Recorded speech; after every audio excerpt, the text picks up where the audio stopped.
that my dad and I came up with this crazy idea to try to take veterans to all 32 NFL stadiums in one season. First of all, being able to do this and making Warriors wishes come true, just seeing the smiles on their faces. For me, as a father, I'm watching the Warriors smile and I'm watching him smile as well.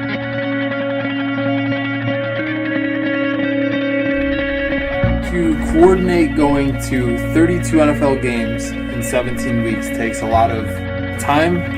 Like creative and you placement, I guess is the word, right? Creative placement, and you got to make sure it works logistically. The most fun times are at 3 in the morning when there's not enough time to go get a hotel, not enough time to go to the airport. So you got to keep moving, because otherwise you fall asleep. None of that stuff meant anything. When these guys are out there, they have all the reason in the world to complain, and they don't.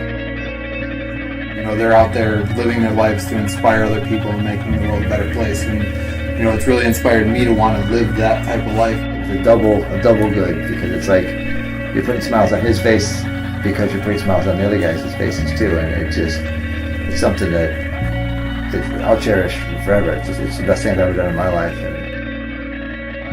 This is our dream, our journey, our mission, our story. Together, we make warrior wishes come true.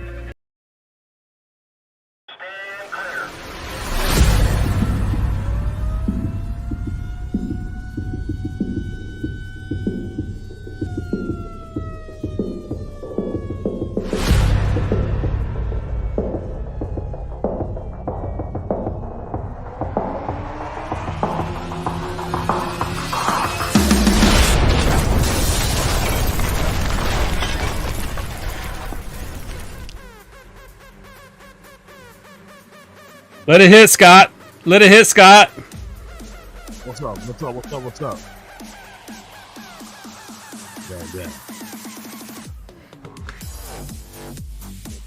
What's going on, everybody? It's the Triple Threat Bet Podcast. I'm your man, DJ Royal T. In the building today, we have my man, Ty Cobb, my man, Matt Johnson, and also our heroes in the building. I want to welcome everybody for coming in. Thank you for another week. Thank you for another episode. And let's get this thing started as we bring the fellas in. What's going on? What's up, man? What's the word? Every week, bro. Every week. Every freaking week. I'm like waiting for the intro to roll, and then I was like, oh shit. It blew up quick that time. That was unexpected. Look, I'm not gonna make a comment about Scott being late and being black. We'll say that for another episode. But you had me a little worried today, bro. I was like, he ain't coming. You should never worry, man. You should never What's up, bro? What's the word? Man, same old shit. Grinding out here on these streets, trying to recruit. Shit. Yeah. You're not trying to recruit like that, though. We don't recruit like that anymore. No, hit me up today. Scott was crazy. Is Milo? Oh yeah, which one? Derek. Yeah, which one? Yeah, there's two. Little Milo hit you up. Yeah, I ain't talked to that dude in a while. Man, he hit me up on Facebook Messenger. He was asking about some supplements, like some workout stuff. So Little Milo. About the stuff I was taking, he was like, "Hey, I seen you like this shit." Like I was like, "Yeah." It was cool to catch up. I ain't talked to the man in a long time. So. Hey, make sure D'Lo knows though that shit don't make you get taller. He's gonna have to ask his brother for some of those jeans. We're gonna stop with these motherfucking short jokes right now. I've got a disability. I got short ankles. If I was born with normal size ankles, I'd be tall, bro. I forgot you guys are in the same height class. Hey, when it rains, you bitches get wet first. I guarantee you that. Yeah. Okay. You drown first. Well, I mean, true. Now I got my feet to keep me from drowning. Remember, I'm good. Yeah, there you go. That's right. You are the lucky one. You are the lucky one. Got that pig and that chicken on my feet. I'm good. Yeah. You'd be good to go. You can throw it all at Albert Hero. He'd be all right. First thing first, man. Happy birthday, Ty. Yeah, happy 21st, bro. How's it feel to be 21 again? Appreciate turning 49, so it feels like 21 was a long time ago. That's what it feels like. It was, bro. It was. I was about to say it was. Yeah. It's a great birthday though. I mean, like here's what I came up with. Like I get to do podcasts a couple days a week. I get to make videos, do marketing, work with Veteran Mortgage Solutions. I get to talk to you guys. So my life is like a birthday every single day. My life is like one big birthday day. So I have zero complaints any longer. Zero. I mean, you could complain, but just wouldn't do any good. Yeah, nobody would care. Yeah. I know one thing when you speaking of birthdays, I was talking to my wife outside, bro. I don't want to get old. She was talking about some people like, that because we work with hospice. She works with the regular side of hospice, and I work with the veteran side of hospice with veterans that are passing away, right? Doing the flag ceremony. My stuff's pretty easy. I get to sit with like Vietnam veterans and vets and just kind of shoot the shit. And she was talking about like having to go in and help them. Like they got to thicken their food, like water, bro. They can't just drink water. I told everyone, I don't ever want to get old. If I'm starting to get old like that, I'm put a pillow over my face, like whatever you got to do, bro. I can't. You gonna thicken up my water? Water don't even.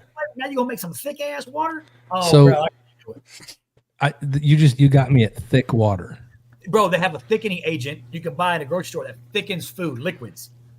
I'm like, now I gotta drink fucking pudding water, Jello water. No, you're just reverting back to the high chair, bro. They're gonna feed you like baby food.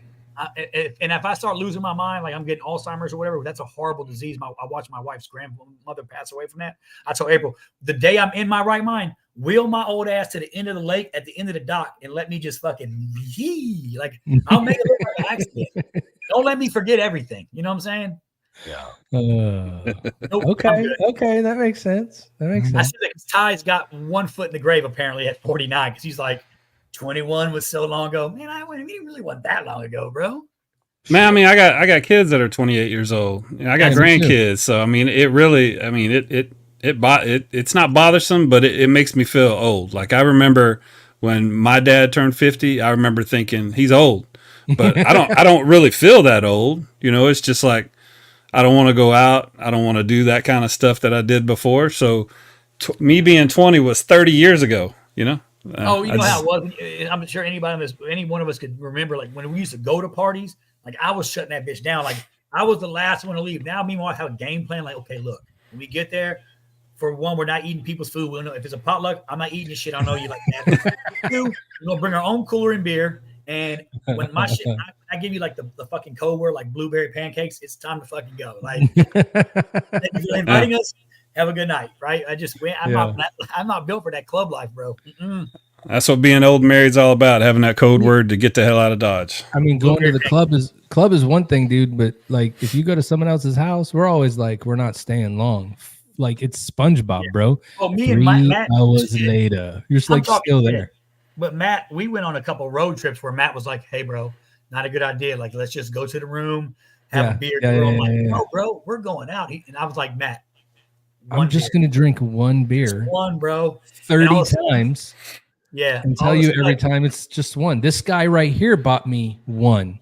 That guy just bought me one. It's only one. Like, I didn't say that, like, I was just going to buy me one. But if everybody's buying me one, we got to stay. I'm like, God. Then I'm at the hiring event outside the office, sleeping on the couch for a minute, trying to catch that was funny. So, in Minot, North Dakota at the Air Force Base, sleeping on the homeless person's couch. I'm sure he was pissed, like, hey, bro, you're going to have to share there, buddy. Like, that was funny. Oh, good times. Well, as we go ahead, there's Scott. I was going to ask, what's new with you, Scott? Bro, this week's been weird. I'm not even gonna lie, bro. A lot of stuff going on, a lot of shit that pissed me off, a lot of stuff that I'm looking at that I'm starting to get pissed off about, but it is what it is. I guess the old saying goes, you rather be pissed off than pissed on. You talking about like social media and shit? I mean, social media is one, bro. But again, last time we had a conversation like this, man, it's still happening, bro. And I'm not gonna lie to you, this shit is still happening. You turn on the TV and I see somebody's mom get shot in the face in her house, in her kitchen. That shit pisses me off, bro. I'm telling you, it makes my blood hot because this shit shouldn't still be happening at this time, but it's happening, and it's going to continue to happen because that's just how that shit's been going, bro. So I ain't gonna lie, bro. This shit's had me bitter all week. I didn't see it, bro. Was that something local, Scott? No, it's just happening, man. Fucking police. Depending on how you scroll through the Instagram, you can see anything. No, you can see anything, bro. I had it talk me off the ledge this week because I literally was like, fuck social media. I'm out. And I did. I shut my shit down, like canceled that. I was like, I'm done, bro. Because I'm tired of just the ignorance and people posting shit. Like, shut the fuck up. People that I respect and care about. I'm like, you're so out of touch with fucking reality. Like, I don't even, so then I find myself, because I'm not built to just be like, let it go. Don't say shit. I'm like, fuck it, here it comes. And then I start dropping fucking nuclear bombs on people's shit. And like, I'm like texting my address. Like, if you got a fucking problem, bro, here's you better arm up too. Cause I'm like, so I was done, bro. I was like, I'm out. And then Ty was he's like, Scott told me, like, look, bro, you don't have to, you cannot get sucked into that shit. You can't get wrapped into that shit. You gotta be better than that. But it's so hard for me. I know where my faults are at, and it's hard for me just to like walk away. It's hard for me to be like, you're an ignorant motherfucker, and I want to make sure everybody knows that. And then if you really want to fight behind a keyboard, send me a location, we can meet. And maybe you beat me. Maybe you see me. Yeah, but remember, Al, after that, you and I talked after that too. We have to also remember and realize. I'm with Scott. I'm with you, bro. The things that make you mad and the things that upset you is because it goes against the values or how you feel things should work, right? But what we have to remember is, despite the fact that sometimes we think we know a lot of people, you still don't sometimes 100% know everything, like, about that person, right? Like how they feel or what they're doing or what they believe. And so when we see it sometimes, I think sometimes, like in your position, Al, you're probably like, there's no way this dude feels like that. What an idiot. And then you just go in because you're like, I can't believe it. But then also, as human beings, man, we like to protect our morals and our values. So if it's important to us and someone doesn't feel the way we do, we feel we have to go back and make sure people know what our values are. Right. And so that's the hard part sometimes. But at the same time, it's too much, man. Too much. Too many things going through. You can see too much quickly. Yeah. Above all the politics stuff, man. I mean, that's just always going to be crazy. It's just me is different than that for me. It's just me being, African American person in this world, and know that, calling the police now could mean you getting shot in your face. That shit right there is crazy to me. That's where we are. So, I'm gonna say her name because it's important. Sonia Massey is important. That's somebody's mom. That's somebody who was in her home that heard noise outside and called the police, and they investigated. And the police came inside, and she was boiling some water. And he noticed she was boiling some water. And he took that as a threat, and that was his excuse of why he shot her in the face, because she rebuked him in the name of Jesus. And he said, what did you say to me? Or what the F did you say to me? And then he said, you say that again, I'm going to shoot you in your effing face. And that's what he did. And the lady's dead. So, that shit is personal to me. So I'm just a little ticked off, man, because this shit is still happening. It's continuing to happen. And, we're so caught up in everything else that's going on that we're not realizing that. And it's a personal thing, bro, because like I said before, bro, sometimes I feel as though the sheets haven't went away. The KKK hasn't went away. They just changed some of their damn uniforms. And that shit needs to be out there because it's real, regardless of how people feel about it, what they think. That's just crazy, bro. And I just think that it needs to change. And until it changes, I'm going to be pissed off. So today I'm kind of pissed. I hate to be a Debbie Downer, but I am, bro. Bro, I get it. You should be pissed about that. But next time, don't pull a hammy at the softball game, and you wouldn't have to lay in the bed and only watch those videos and get mad. Yeah, pull a hammy. I'm good, man. I just strained it a little bit. I got these little chicken legs that I've been trying to work on, and the chicken running around some bases. The chicken run around pretty fast, but bro, just at 50, man, I don't run around them bases like I used to. Bro, Scott shows up to play softball wearing a Got Your Six t-shirt first off, which is badass. He looked way better than I could ever rock it, right? His Got Your Six baseball hat. But this bitch was wearing like legit baseball pants. I showed up in like trailer park uniform, bro. Shorts, t-shirt. I'm like, let's go. Scott's like, where you been? I've been out here for 4 hours getting ready. I'm like, dude, you look like you're going to go play for the Yankees with all these dudes. Yeah, it was fun, though. It was good to be out. It was fun. That was good stuff. But yeah, anyway, man, we're here. Good to see you brothers here. I know we got some good guests that's coming in today. It's going to be a good day, but geez, man, sometimes you just got to get some stuff off your chest, bro. To be able But Man, that's what Thursday's all about. So what do you say that? I mean, I think we should probably schedule a breakfast and have do some talking. But I mean, that's what Thursday's for. Yeah, that's Thursday therapy, baby. I mean, we can talk about whatever we want to talk about. But I'd like to change the subject and go ahead and get Mr. Craig in here because I want to talk about Operation Warrior Wishes. Yes, sir. We've got Craig Steichen and Jodie Revils. Jodie's a veteran. We're going to talk to Craig first, and we'll bring Jodie on a little later. But this isn't the same Jodie that when you're doing your marching, they say ain't no sense in going home, Jodie. Yep, girl, then go. That's Jodie. It's that Jodie. He is that Jodie. That's the one. Yeah, that Jodie. That's him. In fact, I got his fingerprints. He's been in my house. I know he has. You know what I'm saying? He's been in my house. Yeah. What I'll just tell you what, if Jodie has a beard, then it's over with, bro. He got a beard, beard guys are winning. He's got a serious beard. Wait till you see it. If this beard is extra sexy, I'm logging off, bro. I can't. I almost shaved mine off. I seen him. I was like, this. I didn't say it was sexy. I just said he had a beard. Looking like Cody on this bitch. Hey. But hey, shout out to Candy Baines, Will Carmona, Doc Powell, and let's get Craig Steichen on here. Let's invite Craig Steichen to the stage. What is going on, sir? Bum, bum, bum. There he is. How are you, sir? He's working stuff out. Can you hear me? No, I can't hear you. He's on mute. Can't hear you. Yeah, you might have to log out and log back in because we can't hear you. I'll just take it. There, no, his mic is just up. There it goes. Now try it. Nice. Can you hear us, Craig? Not got any sound. Can you hear us, Craig? Nope. Yeah. Log back in real quick, okay? He didn't. He's looking at the screen like, "Hey, what's this?" I thought we had him there before we went on. Anyway, my bad. We did. Yeah. We did. We gotta bring him back.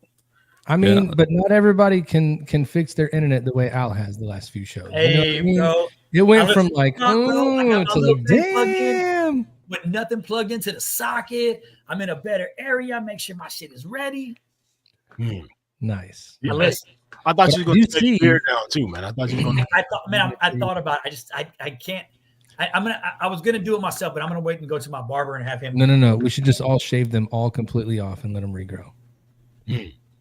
Were you scared? I'm gonna go in. So I line myself up every morning. Like I line it up and line up my neck and do all. Yeah, me too. And then I trim it down. But the last couple of times that I've done my own, like I just want to like shape it up nice and clean it up a little bit. Rob, I end up like up, and all of a sudden I'm like got the clippers just fucking starting fresh. I don't want to do that. I want a little bit of beard, but I don't want like my shit grows so thick and like I don't want it. So I want to kind of keep it nice and tapered so it grows like ties. That grows nice downward angle. I don't know if I'd call mine nice or not. Yeah, I just keep. I don't want mine to get long. I want to just kind of keep it low. Your shit looks good. It's weird because now Like you got to jump in. I thought you better walk out and start singing. You know what I mean? it's great.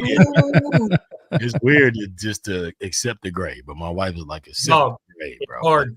It's hard. It's hard not to. I'm telling you. It's hard getting no, bro. I've told my wife a million times, like, I think I'm just gonna go get some but I like the touch of gray. I don't want it all dark. I just touch of gray so it ain't as white, it ain't as. And she's like, "That's just you are gonna get made fun of so hard if you dye that beard. It is. Oh my god! Please do that. Unless you do it red, white, blue, then you know. Yeah. No, I was talking about touch of gray, bro. Just a little bit. You know what I'm saying? How's that, Mr. Craig? That's good. I don't know what happened. There we go. All right. Backstage. There you go. It kept saying we're backstage. I was backstage, so I don't know. Yeah, we couldn't hear you, but that's okay. Front and center. Now you're front and center. Welcome. Okay, that's good. It's good. You dug out some great highlights. I was watching the highlights. That was good. Yeah, that's some of those videos that you sent me. So, sir, if you don't mind, tell us a little bit about yourself and a little bit about Operation Warrior Wishes from like the genesis of the project, if you don't mind. Sure. Well, basically, back in 2012, my son and I decided we wanted to be the first ones ever to go to one game in every NFL stadium in the same season. And nobody had ever done it before. We were trying to decide to do it more than just for us. So we initially started out trying to get some sick kids to go with us, but the logistics for that was pretty tough because you had to get waivers and everything. So we were watching TV one night and a Wounded Warrior Project commercial came out, Chris Atkins one that I'm sure a lot of you have seen. And we're like, hey, let's call them. So what we did is we called up Wounded Warrior Project and we asked them to give us 2 veterans in or 2 wounded warriors at the time. It was just wounded guys at the beginning. And we said, give us 2 guys in every city, and we're going to meet them for breakfast. We're going to take them to the Golden Gate Bridge in San Francisco, the Arch in St. Louis, wherever we were, and make it a full day. Just make it a really one hell of a day. And so we did that. And about the week 6, I don't know if you're familiar with Bristol, Connecticut. ESPN is halfway between New York and Boston. And so I actually had called up Chris Berman. Don't know him, didn't know him, called him, just a wild call, said, hey, can we stop by ESPN and get a tour? He didn't respond. So I called him again the next week. He didn't respond, of course. So my son and I are driving from the Jets game going up to Boston, and we're 5 minutes outside of Bristol. And we said, hey, man, I'm going to call him one more time and see what happens. I'm going to edit it for a podcast. He goes, Dad, there's no effing way Chris Berman's going to call you back. Well, you could have said the real word. That's okay. You can say fucking on here. There's no fucking way Chris Berman's answering the phone. Yeah. There's no fucking way you're going to call back. So anyway, if I ever write a book, it's going to be called 3 Minutes, because 3 minutes after he made that statement, Chris Berman, who we've never talked to and never met, actually called us back and said, hey, don't leave town. I want to see you guys. Stop at McDonald's. I'll see you in an hour. So we go in there. Not only did we get a tour, we got it from him. We got a tour, and Mike Ditka was there. The whole crew was there. Hell yeah. Wow. Let's go. And here's the part. Here's the good part. So while we're there, their meeting was about, what are we going to do for Veterans Day this year? Since we were there, all of a sudden, they started talking about doing a story on what we do. And for the next 4 weeks on Monday Night Football, which the video showed Chicago, New Orleans, Arizona, and San Diego, we had 4 cameras in our face, not really being interviewed, just like kind of watching what we do. And then on Veterans Day of 2012, it aired on Monday Night Football. And if you vaguely remember, it was pouring down rain and there was a Marine with one leg, and I was holding an umbrella sideways because it was so windy and friggin' fucking cold. So I was like, I'll get one of those in. Anyway. There you go. There you go. Anyway. And so as it aired, Mike Ditka basically on national television said, hey, those guys are from Chicago, from St. Charles. Have them call me. I'll pay for their entire trip. So on national TV, the next morning, we go on a local radio show here in Chicago and politely declined because we're not military. The only military we had was my brother was in the Navy on the Independence and Desert Storm. And my son's grandfather was in the Army. So we're really not a military family. So we're like, well, we're not going to take his money. We're just doing this for a bucket list for my son and I. It's not like it's a charity. Well, the next few weeks, we got like, of those first 12 guys that we took, that we were on TV with, about 7 of them sent us a letter saying, it's the best day of my life. You saved my life, in different words. And we're like, whoa, this is just a football game to us, but it's a little bit more. So we called up Coach Ditka, made a deal that if he would give us the money, we'd make it into a charity. And I'm sitting here getting ready for a 5 o'clock flight tomorrow morning to Chattanooga, hosting almost 10,000 heroes like you guys over the last 10 years. It's like like a Make-A-Wish Foundation. Oh yeah, that is amazing. That is badass. Hey, yeah, I thought y'all would like that. I didn't want to share too much, but that's pretty impressive. So first off, I got one question. Well, first off, I want to say hi to Becky. Becky's in the house. She's no one cares. She's watching. She is. I care. So there. How about that? But I do have one question. Sure. How'd you get Chris Berman's number? No, that's part of the story. I called ESPN's main number. I did not have it. And that's why I saw, again, just 3 weeks before we knew we were going there. So we're going to go by there. So he didn't call. And then 2 weeks before, I called him 4 or 5 times. And if you saw the video part, I don't think it's on the one that you showed. It's him talking. He goes, I just felt like I should call this guy back. And he tells the story about how he thought we were genuine. And, I'm sure he gets calls all the time. Yeah. He was bumbling, rumbling, stumbling to the telephone to give you a ring. Yeah, you got it. And so I have the cell phone now, but it's like I didn't then. That is cool, man. I like it. So the answering service at ESPN does work then. So if we wanted to call somebody there, just call the main line and leave a message, and you might get a call back. There you go. You might get arrested. You might get arrested depending on what you're like. I might be like, hey, what are you wearing, Chris? But the cool thing too is over the years, like I said, that first year it was just wounded, and that was it. And I'm going to tell you a couple things that changed our direction. The second year, in fact, the guy I'm going to see tomorrow in Chattanooga, a double amputee, he only served, I think, maybe 6 months at the most. After basic training, he went overseas, he got deployed, and he got an IED and lost both legs, right? Which sucks, okay? However, he only served our country for 6 months, right? And so that's when we said, wait a minute, we can't just take the wounded guys. What if these guys that served 12 years, 15 years, 20 years, 30 years? So then we opened it up to veterans and wounded veterans. That's how we got to there. Then 3 years later, a guy named Avery Williamson, who played for the Jets, they had on the NFL, they do the thing where they paint your cleats for the charity that you want. Yeah. And Avery Williamson put his on 9/11, donated the money to us, which was like $8,000, I think, that year. So then we took 6 ground zero guys from New York, literally ground zero, to the Jets and Giants games. And then it was first responders. So now it's pretty much any veteran, active duty, fallen family, wounded, first responders, as long as they're nominated by someone else. That's kind of how we handle it. Hey, Yeah, Craig, I love that. So the guy you're going to see tomorrow, who you said he only served 6 months, you let him know we love him too. Because let me tell you something, he had the freaking balls and he served his country for 6 months. Most of the people in this country that have their hands out every single day and don't respect what we do didn't have the balls or the testicular fortitude to serve their country, to raise their right hand and swear to defend and support the Constitution of America against all enemies, foreign and domestic. So you telling me our hats off to him. 100% agree. 1 day, 6 months, 20, 30 years, it doesn't mean shit. What matters is he served his country and he did it honorably. And anybody who don't like that can suck Albert Hero's whole balls. So let me tell you a story about that guy. First of all, I'm going to tell you 2 stories. So there's 4 gentlemen I'm going to see tomorrow. Travis Mills, Taylor Morris are 2 of the quadruple amputees in the country. Andrew Smith and Josh Wetzel. Those 4 were the first 4 we met. We were at Walter Reed, and we took a bunch of guys from Walter Reed over to the Redskins game back then. So that was about 10 years ago. Well, Andrew now has it's called Honor the Sacrifice. He's got a gala that's tomorrow, and he's got all those guys coming back for their 10th reunion. And I'm going just to say hi because it's our kind of 10th year. So it's just kind of hanging out. Yeah, and he's the gift that keeps giving. Awesome. He's a great kid. Great kid. Awesome. I got to share a funny story with you too. So 2019, I believe it was. No, it could have been 1918. Anyway, we go to Detroit. We always go. You ever go to Hardcore Pawn? The guys that do that show, American Jewelry show. Oh yeah. Yeah, it's awesome. So we always go there, and they give us a tour. So one day we were there with Andrew and Josh, those 2 guys I'm talking about, and they were filming. Okay, they were filming. Actually, we were going to be on the show. So a guy comes in his dress greens. He goes, "Oh, Les." I don't know if it's Les and Seth. I don't know if you know who you guys are, but anyway. Hey, we used to come here when I was a kid, and I used to pawn all this kind of stuff off.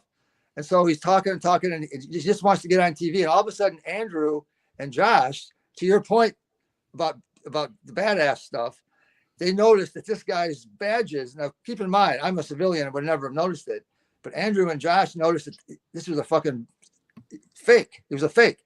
So he just wanted to get on TV. So him and Josh went up to Les and said, "Hey, Les, get this guy out of here." They were getting pissed. To your point, how you just got angry a little bit because you're right. Yeah. He served 6 months. He deserves the respect. That guy that didn't fucking do anything was in there walking trying to get on TV. Stolen valor bastard. Yeah.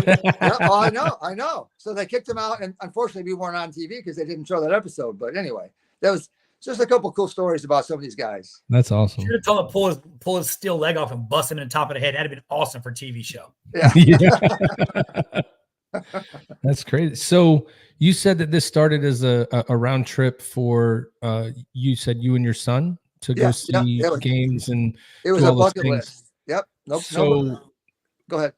No, I was just going to ask. So now that, I mean, more than 10 years, I would imagine, if you said it's a 10-year anniversary, how many years you guys been doing it? Well, it's 11 minus the COVID year. So, I mean, it's 10 or 11. So okay. Every year we did one game in every stadium every year for the last 11.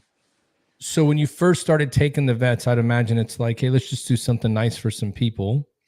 And then you said that you were getting letters from guys saying that, it changed their life and it was good.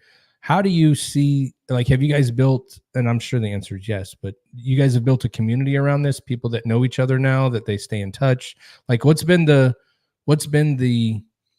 after the experience factor for veterans? Do you feel like that you've had the ability to build a community of guys that stay in touch and talk to each other, and they kind of have that brotherhood added on from when they were in? Or do you see the same people when you guys go to cities and meet up? Like, how does it work? Like, after they go to their experience, what have you noticed after that? Well, just in a one-word answer, we call ourselves the club. When you're in the club, all of a sudden you're part of this community. So yeah, I guess that would definitely be a yes. But just to give you an example of how we handle it, like we have season tickets for the Bears, the Chiefs, the Cowboys, that we do every game. But then we also go to one game in every stadium for every sport. And again, it's NASCAR, it's Kenny Chesney concerts, it's Adam Sandler. I bet those tickets were cheap. I bet those shitty teams were cheap tickets. Yeah. What we do is, what I was getting at is, what we do is we take two sets of guys, so that, to your point, we don't want, and not that we don't want, don't get me wrong, but like we try to get two different guys that from different walks of life so that they do meet and become friends. And the answer is yes, because they don't know each other when they get there, nor did we know any of these 10,000 people that we now call friends when we started. But when you hang out with them for a day or a few hours or whatever it is, even as a civilian, you get to be friends with these guys. And again, so yes, it's definitely. And one guy might have gone to the Chiefs game in 2017, and the guy went in 2020 to the Ravens game. Oh, I remember you with that guy, because they're battle buddies all across the country. You guys know that. Yeah. That's awesome. So I heard you say that you have to be nominated in order to participate. Correct. So somebody that's listening now or somebody that's watching, like, what is the process for that? How do you go about nominating someone to go? How do you guys go about looking at who you select to attend? Because 2 people at every game, like, I'm just going to let everybody know right now, like, if you get the opportunity to go on one of these trips, that is like exclusive, right? Even though you've been doing it for a long time, it's exclusive to go. So what's the process by which people connect you with veterans and first responders and, Gold Star families? Like, how do you meet these people, or how do you review them? What's the process? Well, you go to warriorwishes.org, and there's a nomination link right on the website. And to be honest with you, 99% of the nominations go. It may not be year one, to your point. Chiefs, Bears, Cowboys, we do 30 guys a year. But if we do like the Steelers, it's one game a year. So if we have like 4 nominations or 8 nominations for one team, it may be the following year that you get to go, because we already are full with the 4 for that year. Or sometimes we do 2 games, because we also, what happens is we have games we have set up, and then literally every day I get a call and somebody's donating tickets for something, i.e. Martin on your screen there has donated Astros tickets to us. I don't know, 4, 5, 6 games this year already. And each time that happens, between myself and I have a guy named Jodie that you're going to talk to a little bit later, and I have somebody like Jodie in every city, helps us find, if we don't have a nomination, we help us find someone to go. If we have a nomination, then they go. So that's how we handle it. Nice. Ty, good job, Ty, giving out tickets. Nobody wants to go see the Astros play. I mean, they suck. Who cares? Like, nobody wants to go see the damn Astros. Ugh. You want to go see the Astros? Come on over, man. Let's go. Yeah, he hasn't seen Real. Go Braves. I'm only gonna go watch when they play the Braves, because the Braves are the best ever. I love Georgia. Let's go. Hey, it's funny you mentioned the Braves. That's what I'm doing tomorrow. That guy that I just was talking about, like, I'm giving this guy too much credit, but so he coaches his son's little league team. He's got a 7-year-old, and he lives in Chattanooga, obviously. So we're surprising him tomorrow by taking his little league team to the Braves game in August. He doesn't know it yet, so I hope he's not watching. Nice. Yeah, hope he's not watching. If not, surprise. Yeah. Go Braves. So Craig, I heard you mention that you're not necessarily a veteran yourself, but I'll be honest, I really appreciate what you're doing for our community. That's huge. There's a lot of people out there who can definitely benefit from what you guys are doing, and it's great. But I heard you mention, like, your brother was in the Navy, and you said your granddad was in the military. Is that kind of where you pulled inspiration for work? I know you kind of started with wanting sick kids, but obviously you have some connection to the military. You said you're not a military family, but you really are. Your dad, your brother, so you are a military family. Is that where the motivation or the connection came with the military, is through your family?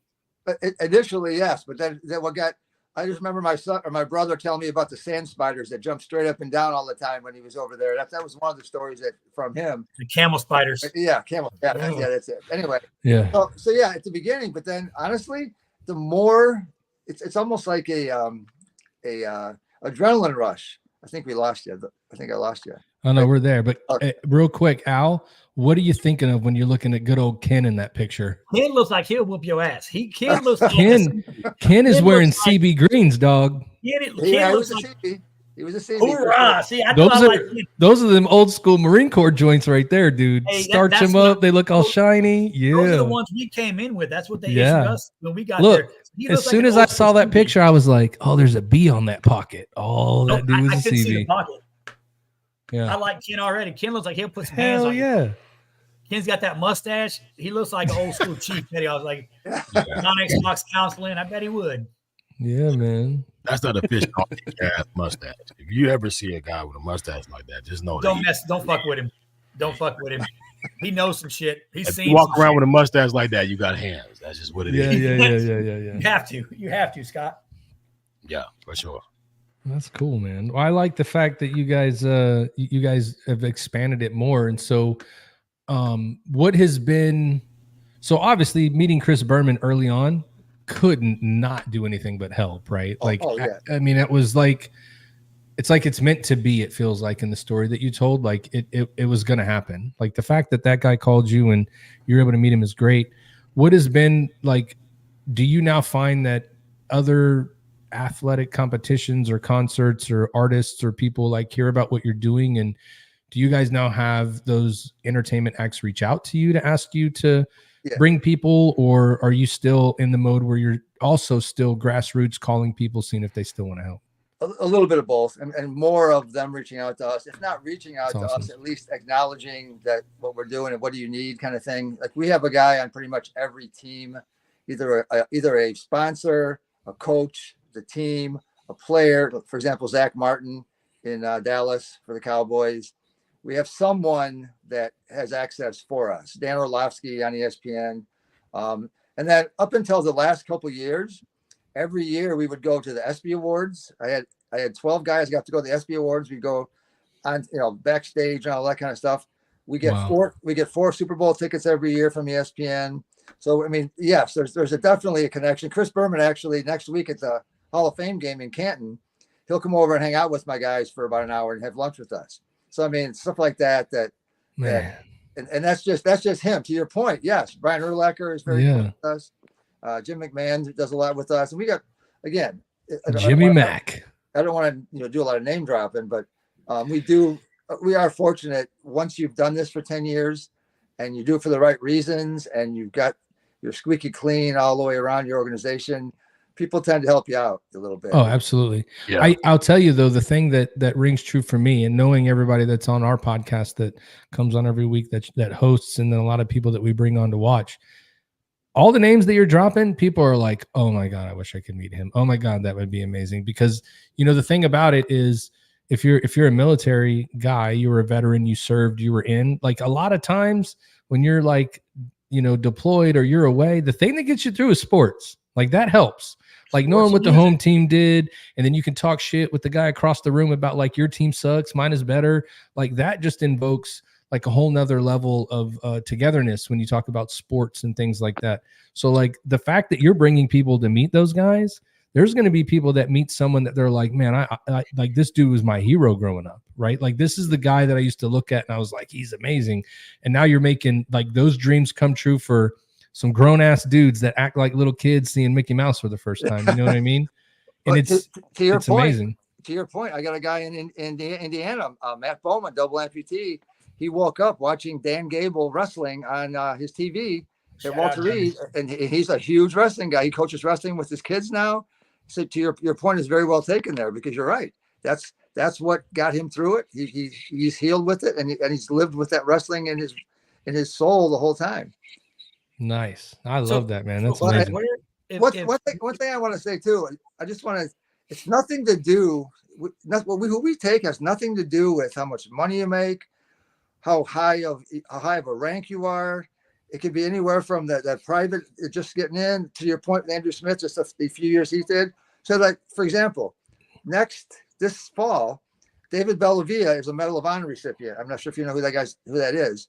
But we just had an event in Clearwater, Florida. A friend of mine and he spoke at the event, and we got him a jersey, a Bills jersey with his 2-2 was his unit, I believe. I'm not sure what it was, but I'm not a military guy, so I don't know what that means. But his unit was on the jersey, and we got a video of him. Speaking of your point about like a little kid seeing Mickey Mouse, the reaction he got from that, getting that jersey, and then when we told him he's tailgating with Jim Kelly, he flipped. Oh yeah. I mean, so that's a Medal of Honor recipient. That's my point. It has nothing to do with status, money, anything. When we just want to make sure that our guys that we host and our friends, we call them, and our guys have one hell of a time that day they're with us, or again, sometimes it's 2 or 3 times over the years, but at least make sure that we stay in touch with them all as well. So yeah, that's awesome. Speaking of money, where can people who watch and want to, can they donate? Can they support this cause? Where do they go to your website? Do you have an option for donations? Yep. And then they can donate. Honestly, donate money's always good, obviously. But if you're a season ticket holder, or if you got a game you can't go to and you don't want to waste them, we give you a 501c3 receipt. So at least you get your tax dollars for it. If you can, just waste them, give them away, donate them anywhere. Yeah. Like I say, Tyco knows. I guess I can call you Tyco, right? Yes, sir. He would be sad if he didn't. Yeah. Yeah, I don't go by Martin. When you said Martin, I was like, who the hell's Martin? Yeah. I've not. My mom calls me Martin, and she's been dead since 2007. So nobody calls me Martin at all. It's just Ty. I call you Martin. I call you Marty Mark sometimes. Well, you're not supposed to tell everybody that, dude. That's private moments, bro. No, that's a perfect segue. I think, hey, Craig, we're going to take a quick break real quick. And then when we come back, I want to talk about a little bit of the future of where you want to go with Operation Warrior Wishes. And I want to bring Jodie on so he can maybe add some of his experience with your organization while you're still here. So we'll be right back in just a few minutes. All right. Okay. Thanks. Sounds great. Yes, sir.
Gear up in style wearing Got Your Six apparel. Every purchase makes a difference. It's more than just clothing, it's a statement of gratitude. Upgrade without breaking the bank. Discover cost-effective, high-quality clothing made in the USA. Each shirt is handcrafted by our team in the great state of Texas and shipped for free to your front door. Got Your Six is where quality meets purpose. We're a small veteran-owned business that takes pride in the mission and the value of our products. Join us in growing a community, supporting our heroes, veterans, and first responders by wearing a custom design.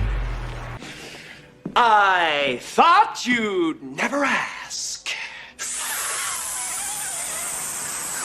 Visit sameflagsameoath.com and use the code TRIPLETHREAT for 10% off. Follow us on all social media platforms for any upcoming releases or events, and you can reach out to us with questions anytime.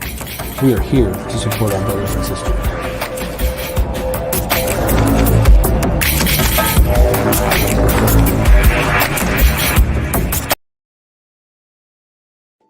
You've served your country.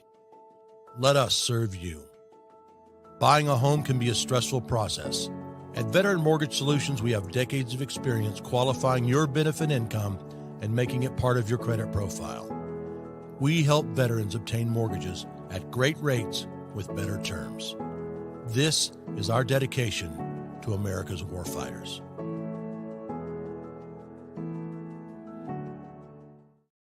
And Bank of America presents All 32 and 17, which started out as a father and son bucket list. A wonderful story. Now continues into a second season, giving wounded veterans experiences with all 32 NFL teams and their stadiums in one season. Father Craig and son Matt Steichen's latest destination was Sun Life Stadium in Miami before traveling to AT&T Stadium and Reliance Stadium in Texas on Sunday. You can follow their journey and learn much more about their mission at OperationWarriorWish.org.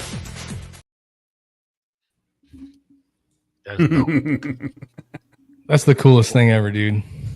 Yeah. Like, could you imagine someone calls you and they're like, you know, take a Ty, for instance, right? Just pick a team you loved, pick a player that you wanted to see ever. And they're like, Ty, Michael Jordan is going to be at this event, and we want you to come so that you can meet him, talk to him, and he's going to talk. And you'd be like, "You're lying. Stop You're playing. like, Who told you to call me?" Michael Jordan and Deion Sanders are going to have lunch with you. He'd be like, "Stop fucking playing. Shut up. Am I dying? I'd stroke out. Scott will get to meet LeBron. It'd be great, dude. But you would think that someone was messing with you, and then you're like, "Oh my God, this is really happening." Like how much like. They're like, I haven't been this nervous since I got into a firefight. I don't know what to do. Matt, Scott has already met Ty's friends with Heath Herring. I'm a huge fan, and then grew up as a kid. My family was Dolphins fans. Like you know what I'm saying? Yeah. Scott, I know Willie DeWino. Right. Scott's kind of a celebrity in his own right. Like Scott is kind of like. Not me, bro. Listen. If you want to see how famous Scott is, walk around the rodeo with that motherfucker, bro. I didn't get to experience this. Ty can talk about it more than me, but to hear Ty be like, "Dude, we were stopped like every 5 minutes," and they were like, "I know you." They always. He was like, "What? I don't know you." They're like, "I know you. Are you this guy?" I'd have been like, "Yes, I am." Yeah. By the we were just there. We were doing some walking. By the end of it, I was just like I was acting like Secret Service and like moving them out of the way. Excuse me, we're trying to walk over here. Let him through. Please let him through. No autographs. And then they look at Scott and they're like, "Oh, yeah. Okay." But here's getting back to like being grateful and like moving to a city and then having these tools and then meeting sports stars or whatever. But all these people, like when I the only hook that I had in me for Houston to move here was my ex-wife moved here with my kids. So I didn't know anybody. So when I moved here in 2017 with my wife and I and Tatum, we had to network. So we went to the VFW. We met some people. I was already a member of CVMA, so I switched chapters here. So I met some other people. And then you get involved with chambers of commerce, and then you meet the military contingent of that chamber of commerce. There's a veterans chamber of commerce in Houston.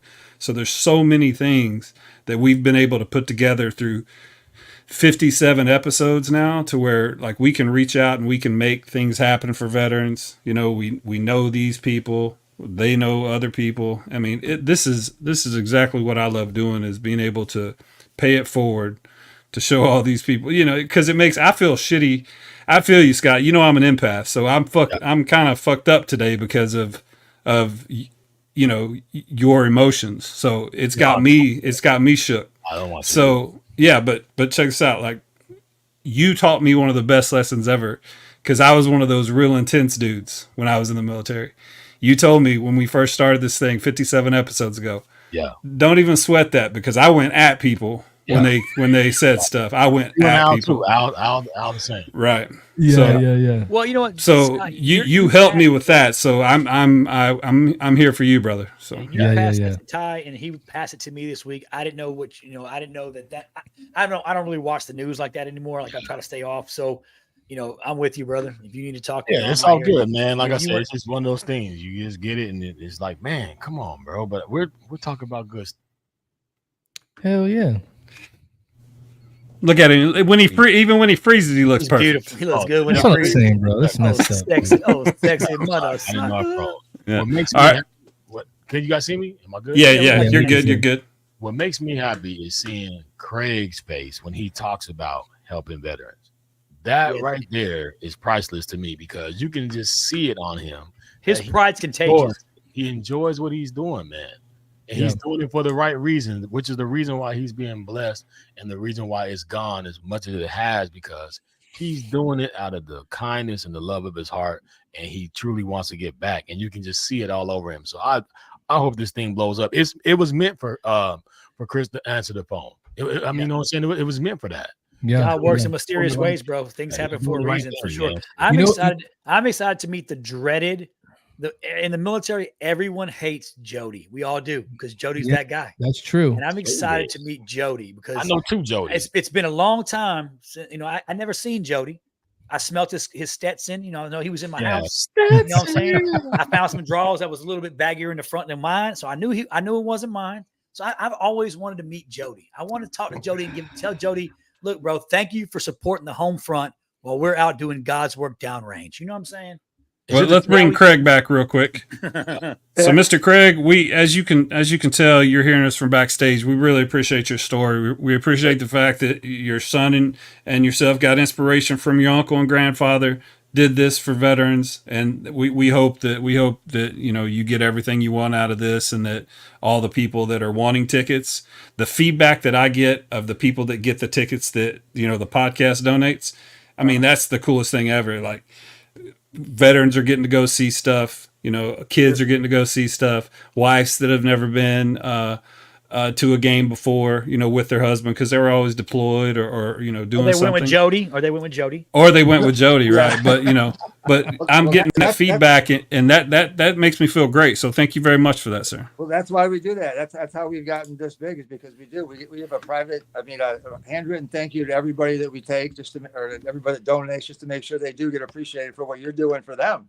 I mean, it's not just us. It's you. Without Martin, without Tycho, without the guys that donate the tickets, we don't do what we do. We host them, but we can't always get them where we need to go. So yeah. So I promise I'll use my computer next time instead of the phone, because that's probably my phone that's screwing all this up. So I got all the handwritten letters right here. I appreciate it very much, sir. I read them all the time, keep them right here at my desk, just so I can, remember to mention you guys. So hey, one question: do you guys ever do podcasts on the road? Yeah. No, but we'd love to. Where you want to go? Why don't we do a Texans game this year? And I'll talk to the tailgate and see if you can do a podcast from the tailgate. Let's do it. Let's go. Yeah. You get Jodie out there, and I think it'd be cool. I'm sure they'd love it too if you want to do an on-site kind of thing. No, we're in. Yeah, we've done a couple podcasts from down in that area during the cook-off, but never during a Texans game. That'd be really cool. And look, we can all chip in on the podcast. We can all chip in $5 to make sure that Al gets a horse wagon ride from Florida to Texas to see that game. He needs to be in the back of a wagon with horses. No. He needs to be on the back of a wagon with horses pulling him here, so he can visually see, row for row, trot for trot, what he's missing not being in Texas. But he needs the long route. So I gotta get some credit where credit's due. When y'all tell me to come to Texas, my ass comes to Texas. And I drive to Texas. You fly. So you go to sleep. No, I drive. No, he drives. You did drive. You did drive. I whip it. You know what I'm saying? Because I can carry my guns in the truck. I can't carry my guns on the plane. I gotta be ready when I gotta drive through Louisiana for Matt's people. If I gotta I might have to put He's lying, bro. You know what I'm saying? He stops on the side of the road and he spotlights hunts on the way home. Even though he knows it's illegal, he got to feed them kids, bro. You got like a whole bunch of kids that eat him out of house and home. Well, if he travels by wagon, he can get some deer meat and all that other stuff. Yeah. As long as Ty keeps my bedroom ready to go, man, I'm good. Me and Tatum, we good. We got it. Yeah, man. When he got here that first time, he's like, "Hey, Ty, you mind if I, bring my weapon in?" I was like, "Yeah, sure." So he brought one in, and then he went and made another trip, and then I was like, "Ow, how many weapons you got?" Just one more trip. Comes up, has a dolly. He brought a whole freaking arsenal over here because I guess he was worried about traveling from, Florida over to Texas. He's afraid of them Texas boys. Stay ready. You never got to get ready. You know what I'm saying? Well, we've been talking about Jodie for a while, so why don't we bring Jodie in real quick? Because I'd like to hear a little bit of what Jodie has to say about Operation Worry Wishes until we get into some of his stuff. So we'll bring Jodie in to talk about Operation Worry Wishes real quick. And now, what's up, Jodie? How's it going, y'all? There he is. Oh, yeah. Got me? I told you. It's a nice big old beard. Hey, look, I just want to say, I've been listening to you, Albert, and I like you, man. I'm going to let you in on a little secret, just like a trade craft secret. So just like DJ Royalty knows, the entertainment business is huge. You can't be everywhere at once. So it's a secret network. There's multiple Jodies. I didn't hurt you, man. It wasn't me. I appreciate it, bro. Do you wear Stetson? I have one. There it is. Oh my gosh, that's so funny. So Jodie, Yeah. tell me a little bit about your introduction to Operation Warrior Wishes. How did you find out about them? Yeah, so I mean, as you know, I've had a big history of dealing with PTSD and head injuries and other things like that. And back when the struggle was a little bit more severe, I didn't leave the house. I didn't go anywhere. I didn't do things. And Craig set it up with my wife. She nominated me, and they took me out to Texas Roadhouse, and I sat down for dinner, and my wife knew Craig was there, and they kind of walked up to the table, and he was like, "Hey, don't I know We love you?" the surprises. And I was looking at him like, man, my wife should have said something to him ahead of time. This stranger walks up and said, "Don't I know you?" I'm like, "No, we don't know each other, man."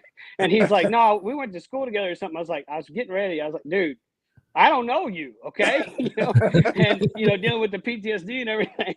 And he was like, "Well, hey, here's the deal. We're with Operation Warriors Wishes, and they offered to they gave me a Texas hat, and surprised me with tickets to go to the Texans game, and they took me to that. So it was a real big surprise for me, especially being able to get out and do something to be kind of normal in a stadium with with my family and stuff. So it was kind of cool. So I did that event, and then a few years later, I had some other things come up. Sporting event things happen, and Craig kept reaching out and kept getting in touch with me and stuff, and we'll get into this later, but I've had some other sporting event experiences as well and been kind of blessed. So I've been working with Craig and helping either send people his way or get some experiences to happen for other veterans and things like that. So we've been kind of working together. And like you said, whenever there's tickets that need to be filled, or maybe there's not a specific nominee or something like that, then, I'll reach out to people in the area. And, being a part of the veteran community, there's always people that, would enjoy going to a sporting event or, just getting out and being normal. You know what I mean? Yeah. Do you feel that a lot of the normalcy, you wouldn't do that on your own? Is that like being able to have almost a fire team to go with you?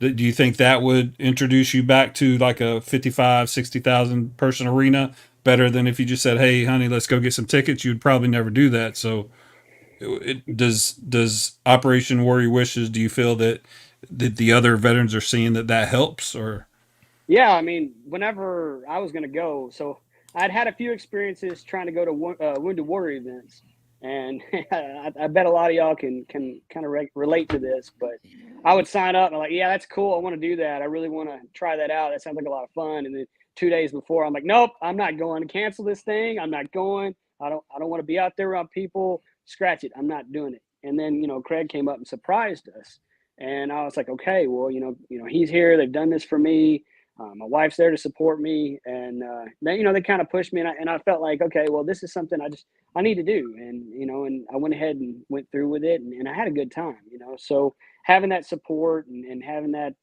encouragement really helps. So That's where we're different, I think, too, and I don't want to pat ourselves on the back, but it's like, I don't believe in just giving tickets. I mean, we've done that, like even like with Tycho giving those tickets, we're not there to host them. But 90% of the events that we do are either like a surprise, like we did, like Jodie just spoke of, or even if it's not a surprise, it's we make guys like Jodie know that we care, that we really, really want to be here to do this with them. And that's the difference between, you can give, nothing wrong with giving people things and, hey, here you go, it's a gift. But we like to take it more than that. It's an experience for us. It's not a gift, it's an experience. Nice. Yeah. The experience is what makes a lot.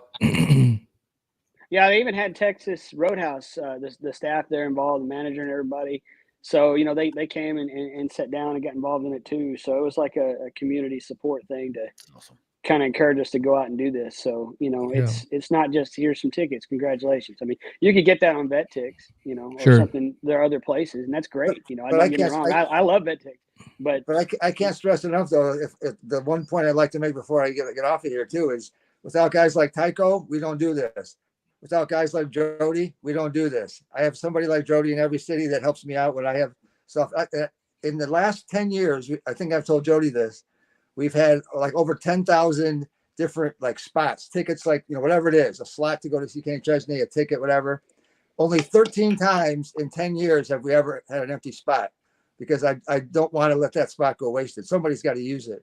And we pride ourselves in that. We want to make sure that it's used. And again, we wouldn't do it without guys like Tycho and Jodie and many others out there that do the same thing for us. So thank you for all you guys.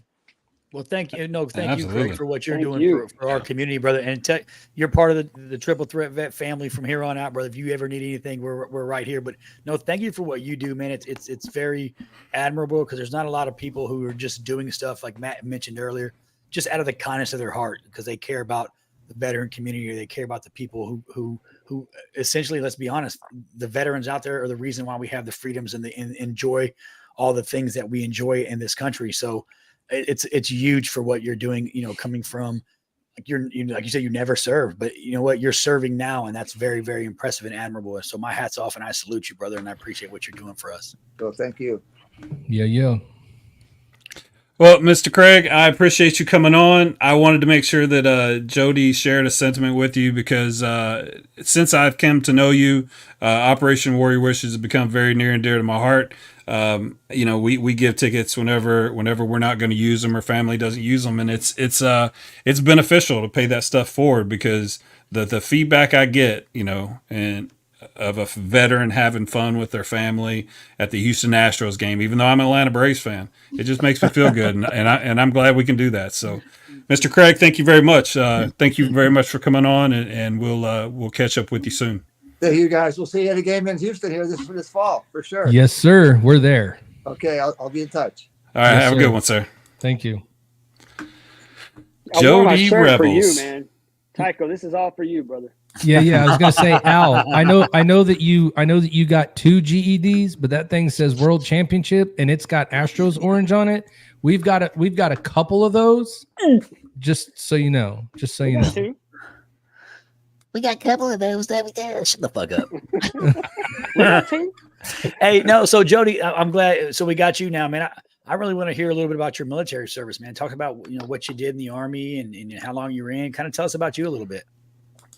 Yeah, man. I grew up in a very rural area in Kentucky. We had like 25 people in my graduating high school class, and that was for a county school. So we didn't have a really bunch of opportunities. I was in a area where if you were going to inherit farming, well, then that's great. You had something to do. Otherwise, there was maybe some criminal activity, some drugs, whatever. What were you going to do? There wasn't much. So I said, look, I'm going to join the military. I'm going to get out of here. I'm going to do my thing. And ultimately, a lot of different things happened in life for me. My mother, she ended up getting murdered, and we didn't realize it at the time. It was labeled it was labeled like an overdose death kind of thing. But we ended up finding out later that somebody else did it to her, and so with that, I didn't have anywhere to go. So a youth pastor let me stay with him for a little while. I was going to church and doing that for a while. I stayed with him until they started their own family. And, I was kind of like, man, I got to get out of here. I got to do my thing. I can't be a burden to everybody. So I ended up, living out of a car for a while, being homeless for a little bit, and got in touch with my dad in Texas. Ended up moving from Kentucky to Texas, which, by the way, Tycho, Western Kentucky. Hilltoppers. There you go. Yeah. So I got to Texas and I found out that my dad, he's also a Vietnam veteran, and I found out that he was living out in the woods. He actually, somebody gave him a car that he took the seats out of and spray painted the windows black, and he was living out there, I'm sure, dealing with his own PTSD issues and other stuff. So I couldn't really stay with him, and he set me up with some of his relatives that I didn't know at the time, and I lived with them for a little while, and my mother, she was a drug addict, and she had her reasons, and I ended up taking care of myself for a long time before I ever came to Texas, and kind of trying to fit into a really strict environment didn't do well for me. So I ended up meeting some friends at school and seeing them at church and stuff, and they kind of figured out, what my situation was. And I ended up kind of being unofficially adopted by them. So I moved in with them and I lived with them until I could join the military. Real quick, Jodie, like how old were you when this was going on? Like what was the age at which that started through the progression to get into Texas? How old were you? I think it was around 14 or 15 when I moved to Texas. So, and even then, if you back it up, I mean, I actually was born in Texas and got moved to Kentucky right out of the hospital because my understanding is my parents weren't in a state that they could actually take care of me.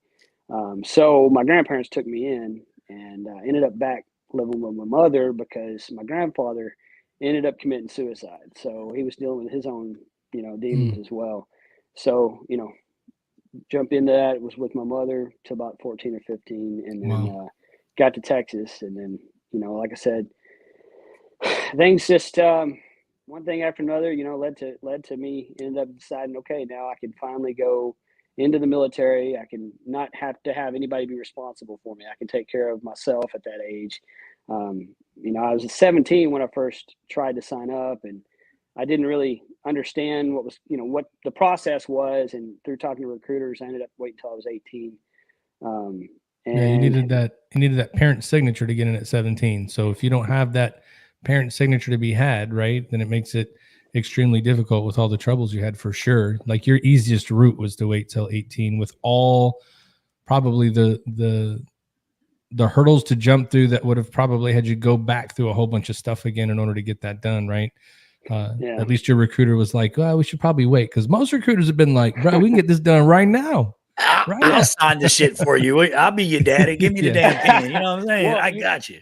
I'll share this part with y'all because y'all can appreciate it. Most people don't. But even when I tried to sign up for the military, when I first signed up, I got in that delayed entry, right? I signed up for the Marines. And with the Marines, you always see all the cool posters and the uniform and the videos or whatever. You see all that, the bumper stickers and everything. And I'm like, all right, cool. I want to be a Marine. And I signed up, and they were like, you can't pick your job. You can put down 3. And I was like, I want to be infantry. No, we can't guarantee that. I mean, if you want to be infantry, you'll probably get it. And I went to MEPS, and I scored really high on my ASVAB. And, somebody talked to me about it, and they were like, you're probably not going to get infantry. It's like, come on, man.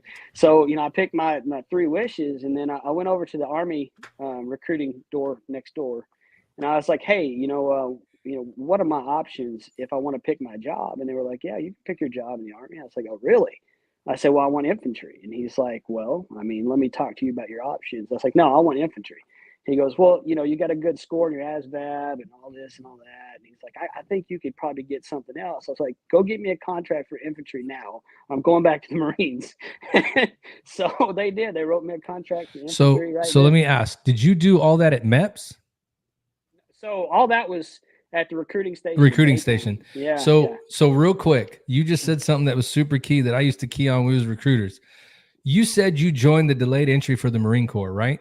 Yep. But you hadn't yet gone to MEPS, but they gave you a t-shirt. So he was like, I'm in this piece. So you go to the high school and talk to a whole bunch of kids and go, what? They're like, I'm in the Marines. You're like, okay, what job do you have? Oh, I don't have one. They said I can go to MEPS in like 3 months. You'd be like, what? But you're not in. Oh, I'm in. I go to PT every week, and I've learned everything. Combatives, even. It's hilarious. When I heard you say that, I was like, oh, they almost got him. Yeah. They almost got him. So David Willis is in the building. Real quick, Jodie, just real quick, David, you just heard the story. He chose not to eat crayons, and they actually let him join the Army. Just letting you know. He got to join the Army. David will he'll appreciate that. He'll appreciate it, right? That's cool. Well, I wasn't falling for it, man. I said I want infantry, and that's what I wanted. I don't, since I was little, that's what I wanted to do. So you finally joined. Yep, I joined up. I did my basic like everybody else in infantry in Fort Benning, Georgia, and then after that, my home. Yeah. So I ended up breaking my ankle during training, and I was supposed to go to 101st, so back to Kentucky. And I ended up breaking my ankle during training. I've always kind of had a mouth, so me and the drill. I can attest to that. Yeah, my mouth's got me in a lot of trouble, man. So even during basic, though, I tried to joke around with the drill sergeants more than I should. And ultimately, it resulted in them finding the biggest guy on our final FTX and saying he's dead. You got to pick him up and carry him. So I got him up, man. I got him on my shoulders, took a few steps, stepped in a pothole, and broke my ankle. So ultimately, service connected. That's all I heard. Service connected. Actually, that's the only thing that wasn't service connected. What? Yeah, I had to convalesce because it was like legit cast and everything. So I ended up missing my ship date to Campbell. They changed it. They got me finally. I outsmarted the recruiter, but they got me in basic. They all got me in a room. We're like, look, you voided your contract. You didn't make your ship date, so you got to sign a new one. I'm like, what? I don't understand. And they were like, you all got to sign this. And I was like, okay, fine. So I signed it, and now I'm Fort Hood, first cav, and got mechanized, and from there the rest is history. So that's so funny that the one thing that is ultimately service connected because you followed instructions, they wouldn't give it to you. Thing. That's hilarious. Yep. And it was diagnosed at the troop clinic there down the road from basic. Oh my goodness. And so for sure that one is in the medical record. Yeah. 100%. Yeah. Yep. And that was crazy. The one thing that's they didn't service connect that. So that's what. That's funny, dude. What was it about infantry that excited you so much that made you know that that's what you wanted to do? So, again, the way I grew up, I didn't really have a bunch of positive influences in my life. And I was kind of out there on my own. And with that, growing up with various stepdads and things, some of them being alcoholics and abusive or whatever, I kind of developed in myself this need to fight against things. I think that's probably where my problem with authority came from. But I can remember at one point getting a beating, and I don't mean a spanking, I mean like a beating, and recognizing the only thing I can control about this situation is that this grown man is way bigger than me, but I don't let him break me mentally. And so he's beating me. I'm crying. I'm a kid, I'm little, and I remember telling him that he hits like my grandmother, and I got another beating, but I still kept up with it, and that kind of grew inside of me. And every time somebody would have a problem with somebody else, or somebody be like bullying them or whatever, I always felt the need to step in and run my mouth. And one way or another, over time, I just kind of developed this demeanor of I need to be the one fighting against things. I need to be the one they're in the mix doing this hard thing, standing up for people. And ultimately I looked at all the military jobs, and, you watch the movies, Tom Berenger, the sniper, all that movie, all that stuff. And man, I was like, look, I want to be infantry. I want to be on the front lines. I want to be the one fighting. I want to do that, so that's just stuck with me forever. So I've never been able to shut my mouth whenever I see something wrong or, any kind of injustice or whatever. I always just, have to take action, have to do something about it, and that ultimately poured over to my job choice in the military. So are you still active now, or you're done? I got out in 2013. Gotcha. How long were you in total, Jody? 11 years. Just enough time to get my wife pregnant, you son of a bitch. It wasn't me. I did not hurt you. You wore Stetson. You said it. No, he wears a Stetson. I know that you're getting confused, cowboy hats and cologne, but there's two different things that are called Stetson, bro. Yeah. My kids look good, so I appreciate you. Thank you for that. Hey, you know what? Hey, look, somebody mentioned the beards earlier, so they got good genes, man. Yeah. They do. Yeah. Thank you for that. They're tall. Well, you know what? They're tall too. Appreciate that shit. Who would have thought that I'd gotten more crap while I was in the military for that name? I mean, my dad, I guess he had a sense of humor because I'm 7 generations military, and my dad was named Jodie. I'm Jodie Jr. So my grandfather named him Jodie, and I guess he thought it was funny and named me Jodie. So but do you what's see your my last name? See my last name there, fucking Jody? That's horrible. You think you had it rough, bro? Private Hero. Fucking shithole. Fucking no, it was Seaman Hero. Seaman Hero. Even worse, bro. Man, that's bad. Seaman Hero. Right? Seaman fucking That's hero. funny. A lot of things to be a hero about, but Seaman. There you go. Thanks, That's funny. So, Jody, I was doing a little bit of reading. You sent a whole bunch of stuff over to Ty before you came on, and I was reading a little bit about like your journey after. I want to ask you a couple questions about that I read, but could you get into a little bit about what your if you want to get into some of your service and some of the things that happen in the service, things that, deployments and things like that. But I'm a little bit curious to hear a little bit more of your story about your transition coming from, winding down, being done with that, knowing it's time to get out, or like you're getting out, right? Like sometimes you don't have a choice, and like what that transition was like for you. Funny enough, my transition led me to go back in. So essentially what I was dealing with after I left the infantry. So I deployed to Iraq 04 and 05. And, our jobs were to go in. We went to Baghdad, Sadr City, the Haifa area there. And our job was pretty much clear out insurgent threat, train the Iraqi police, Iraqi National Guard to do their own patrols and secure the first voting sites for the Iraqi elections. And, it was a lot. I mean, there was a lot going on at the time. It was a time where ROE had been taken from OF1, where people get too close, you could shoot at them, to they have to actively be shooting at us for us to shoot back. Dude, bullshit. Technically, he could take pop shots at you, throw his rifle down, and be good. Technically, wow. I missed the original, Jody. I'm with you. I missed the good old days. I was in Ramadi in 05, 04, 05, Fallujah in 03. I miss when you can just shoot a motherfucker who looks like he's up to no good. Have a good night. Yeah. Well, 74 virgins. Here you go. Gave them to you. You're welcome. Even then, there for a small period of time, Sadr City was where they were wearing uniforms again. So they actually gave us carte blanche for a little while. With that, it was funny because Bush was on the TV talking about combat operations are over, but then they're like, anybody wearing this uniform, shoot them.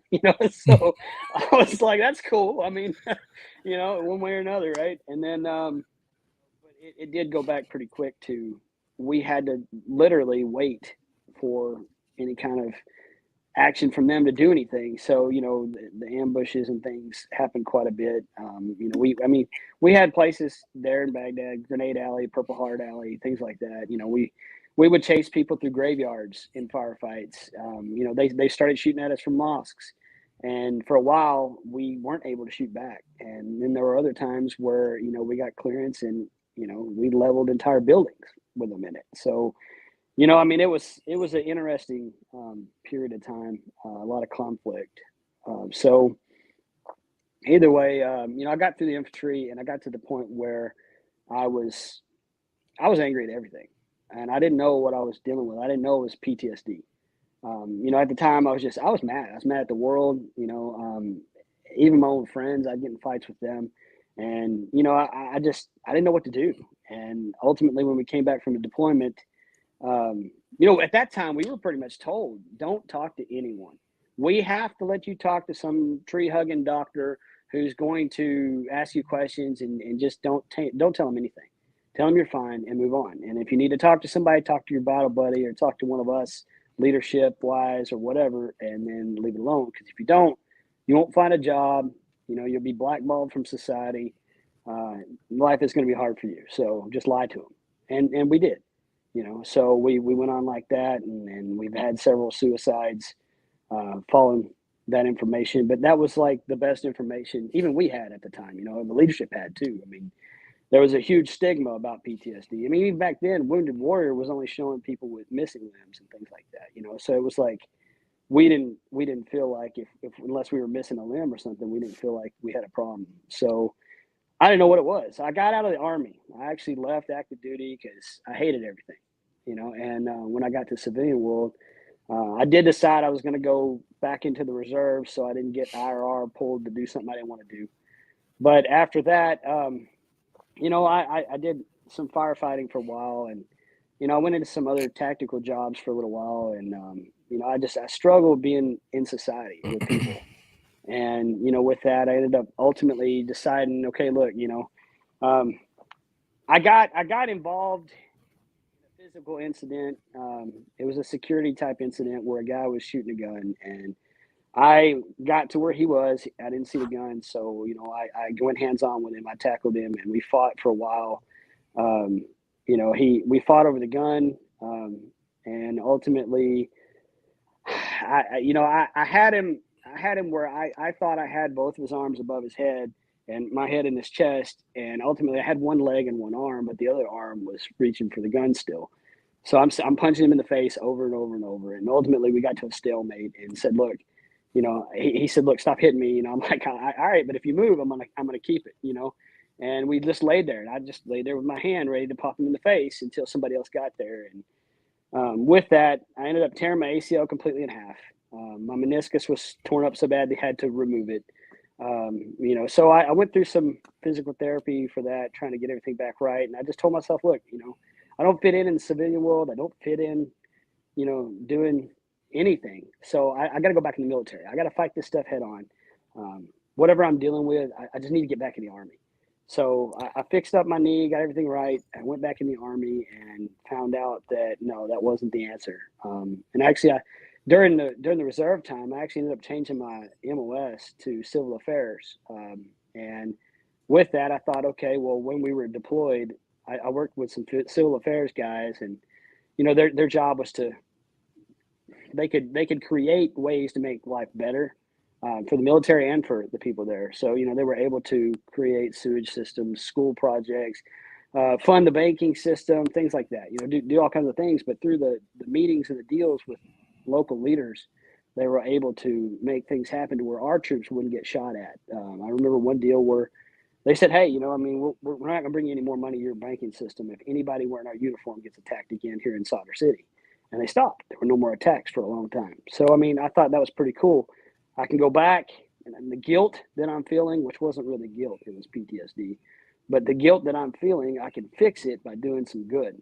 So I decided to do civil affairs active. So I went back on active duty, and ultimately, you know, I got my job. I did everything I was supposed to do, but it's still, the Army wasn't what it was before because I didn't have the same guys with me, and I was still struggling with the issues that I had before. So over time, ultimately, it ended up being like a medical discharge because I couldn't fit in. So I got a quick question for you. So listening to you tell the story, so you said you were you did the infantry thing, you came out, you went reserves. So you felt like, and I'm just trying to clarify for me, but you felt like going back into the Army active duty was going to help you with what you were going through. Like you felt like if you got back into that arena, back into that safe space, like the structure and everything you had before, like that was your way to get help to get back on the right track. Is that tracking? Yeah, pretty much. I mean, the way I've always dealt with anything in life was just take it head on, fight it, you know, especially after the infantry. I mean, if you can't shoot it, you can't fight it.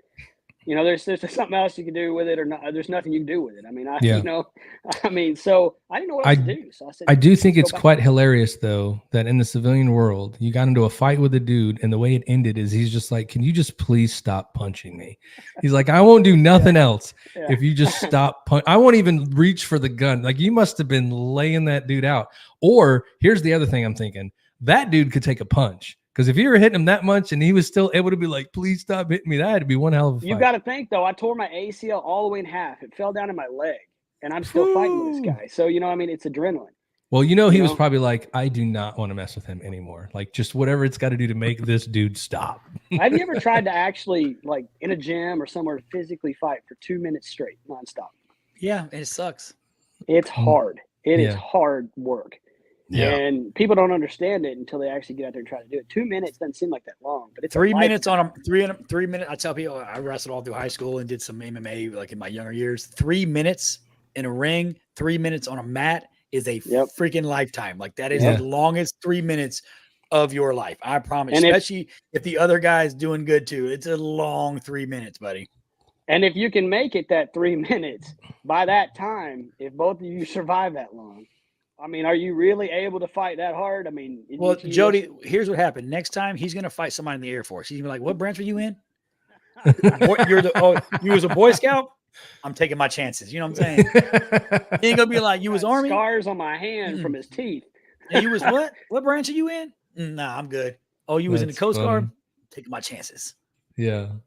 So transitioning out into the second time getting out. So I don't know when this came about, but I remember reading in your story. I know that I read an article that you had kind of given a brief summary of your history. There was a point I wrote down where you went to get help on like an installation. You went to a clinic and you told them what was going on with you. And the clinic was like, no, I think you're making all that up.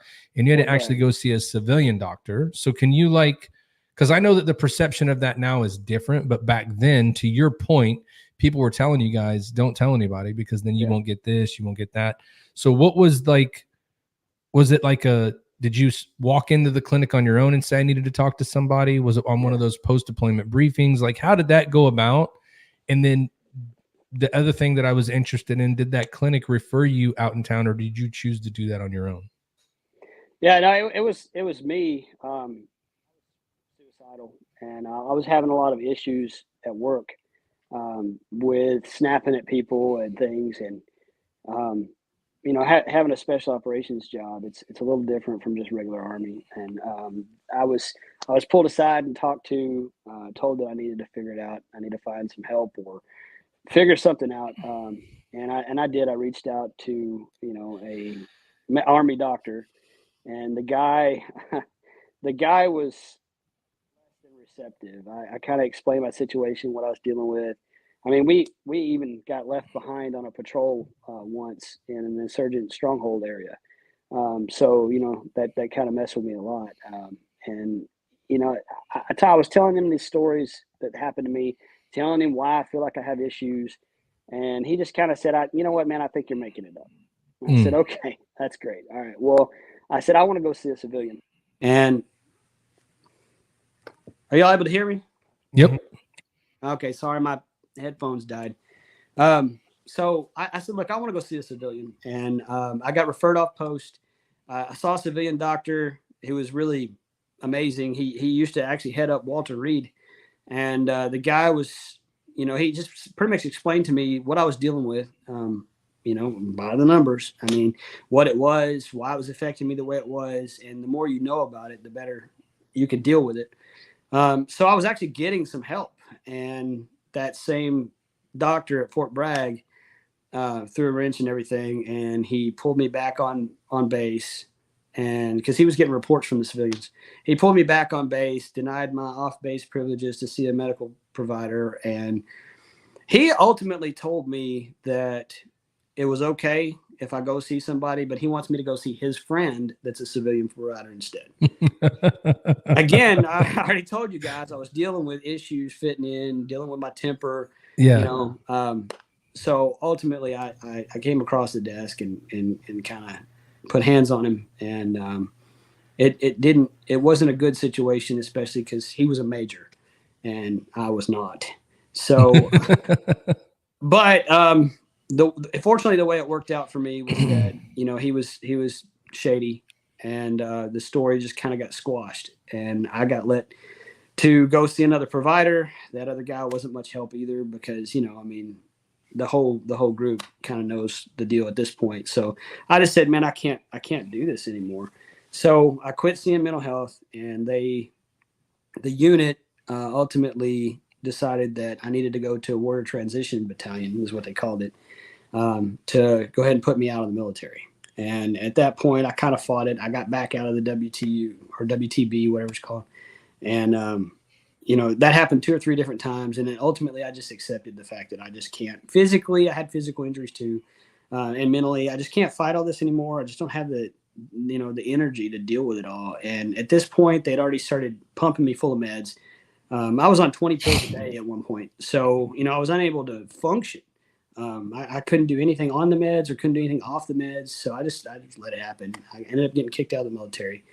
And after that, I didn't know what to do as a civilian. I mean, I couldn't go to get a job, on 20 pills a day. And I couldn't be off of them. And between nightmares and, everything that was going on in my life, I was just like, look, I can't go out. I can't do anything. I'm a detriment to my family. I'm holding them back. My kids even came up to my wife one day and they asked why I didn't like them. And I was like, they're the light of my life, and the issue was that whenever they would speak to me, I would look over their heads and around them while they were talking. Cause I'm trying to figure out what else is going on and still listen. And I just couldn't give anybody the proper attention because I had a pretty extreme case of PTSD. And, you know, I was actually to the point where, and this is probably one of the few times I said this publicly, but I would actually see out of the corner of my eye movement, a figure ducking behind the wall or around a car or something like that. And I thought I was going crazy. You know, it took me a long time to be able to admit that to someone. You know, we were also dealing with false visual images. So whenever I would look at, you know, I would go in and check on my kids when they were asleep, you know, and I would just get a flash of a dead body. And it would freak me out. So, you know, I thought, okay, I'm going crazy. I'm losing my mind. I just got to kill myself. It's over. And I went to an event with Wounded Warrior, and it was called Project Odyssey. And they actually pair you up with other people who are dealing with similar symptoms as you, severity-wise. And that was the first time I actually heard somebody admit that out loud. They said it, not me. And I was like, wow, okay, maybe I'm not crazy. I thought I had like schizophrenia or something. I didn't know what the world was wrong with me. Something uncurable, obviously, because all the therapy I had gone to, all these guys are just hanging out in groups, chit-chatting, sharing war stories, talking like they're old buddies. And I'm just like, I'm not them. You know, I don't fit into this group. And they would ask me to talk, and it's like a whole black cloud just crapped on the whole room, you know? So I didn't know what to do. But after I heard that person talk about these issues that I'm dealing with, I said, okay, maybe I will reach out to another doctor. And I did. And they explained that the way that I'm seeing things, the way that things are happening, it's actually just an extreme version of PTSD. The way your eyesight works is you don't actually see the things on the farthest side of your peripheral. It's what your brain remembers from the last time you looked over there. It kind of plays it fills in a little movie for you. So it's not actually what you're seeing. It just detects movement. And with that, my brain was filling in threats. We were looking for threats. So that's what it did. Well, I mean, you've done that for so long that it's almost hard to break the cycle of always looking for that, right? Looking over your kids is not paying attention to them, but it's like making sure everything is okay behind them, right? Right. They don't understand that, of course, because they're going to be younger. And it's hard to explain it to them in the moment for them to understand, like I am listening, I can hear you, but then they're just like normal people, like, but you're not looking at me. You know what I mean? Right. I'm sure that's difficult. Yeah. I wasn't able to be present and give them the proper attention they deserve. Yeah. So ultimately, the Canines for Warriors thing came up. They had a dog at one of the appointments that I was at. Not Canines for Warriors, but there was a facility dog at one of my appointments, and I was struggling, man. I got sent to Boston Mass General, and it's not an inpatient program because you're staying in a hotel in the same parking lot, but you just walk across to the parking lot to the place that they do the medical place that they do it at. And you know, they had a facility dog there, and at first I couldn't get through all the discussions and everything I was dealing with. And then they brought the dog in, and the dog was kind of hanging out, you know, next to me. I was petting it, and I kind of like, okay, it took a little focus off what I was saying, so it made it to where I could actually get through these counseling sessions without stopping. And eventually it got to the point where the dog handler pointed out to me, hey man, I want you to know the dog is actually asleep at your feet. That's a big deal. And I was like, okay, maybe there's something to this. And that guy actually knew the person that started Canines for Warriors, and he recommended I look into getting a service dog. And I'd already decided I was going to commit suicide. I said, look, as soon as I leave this program, I'm done. I have a plan. It's over.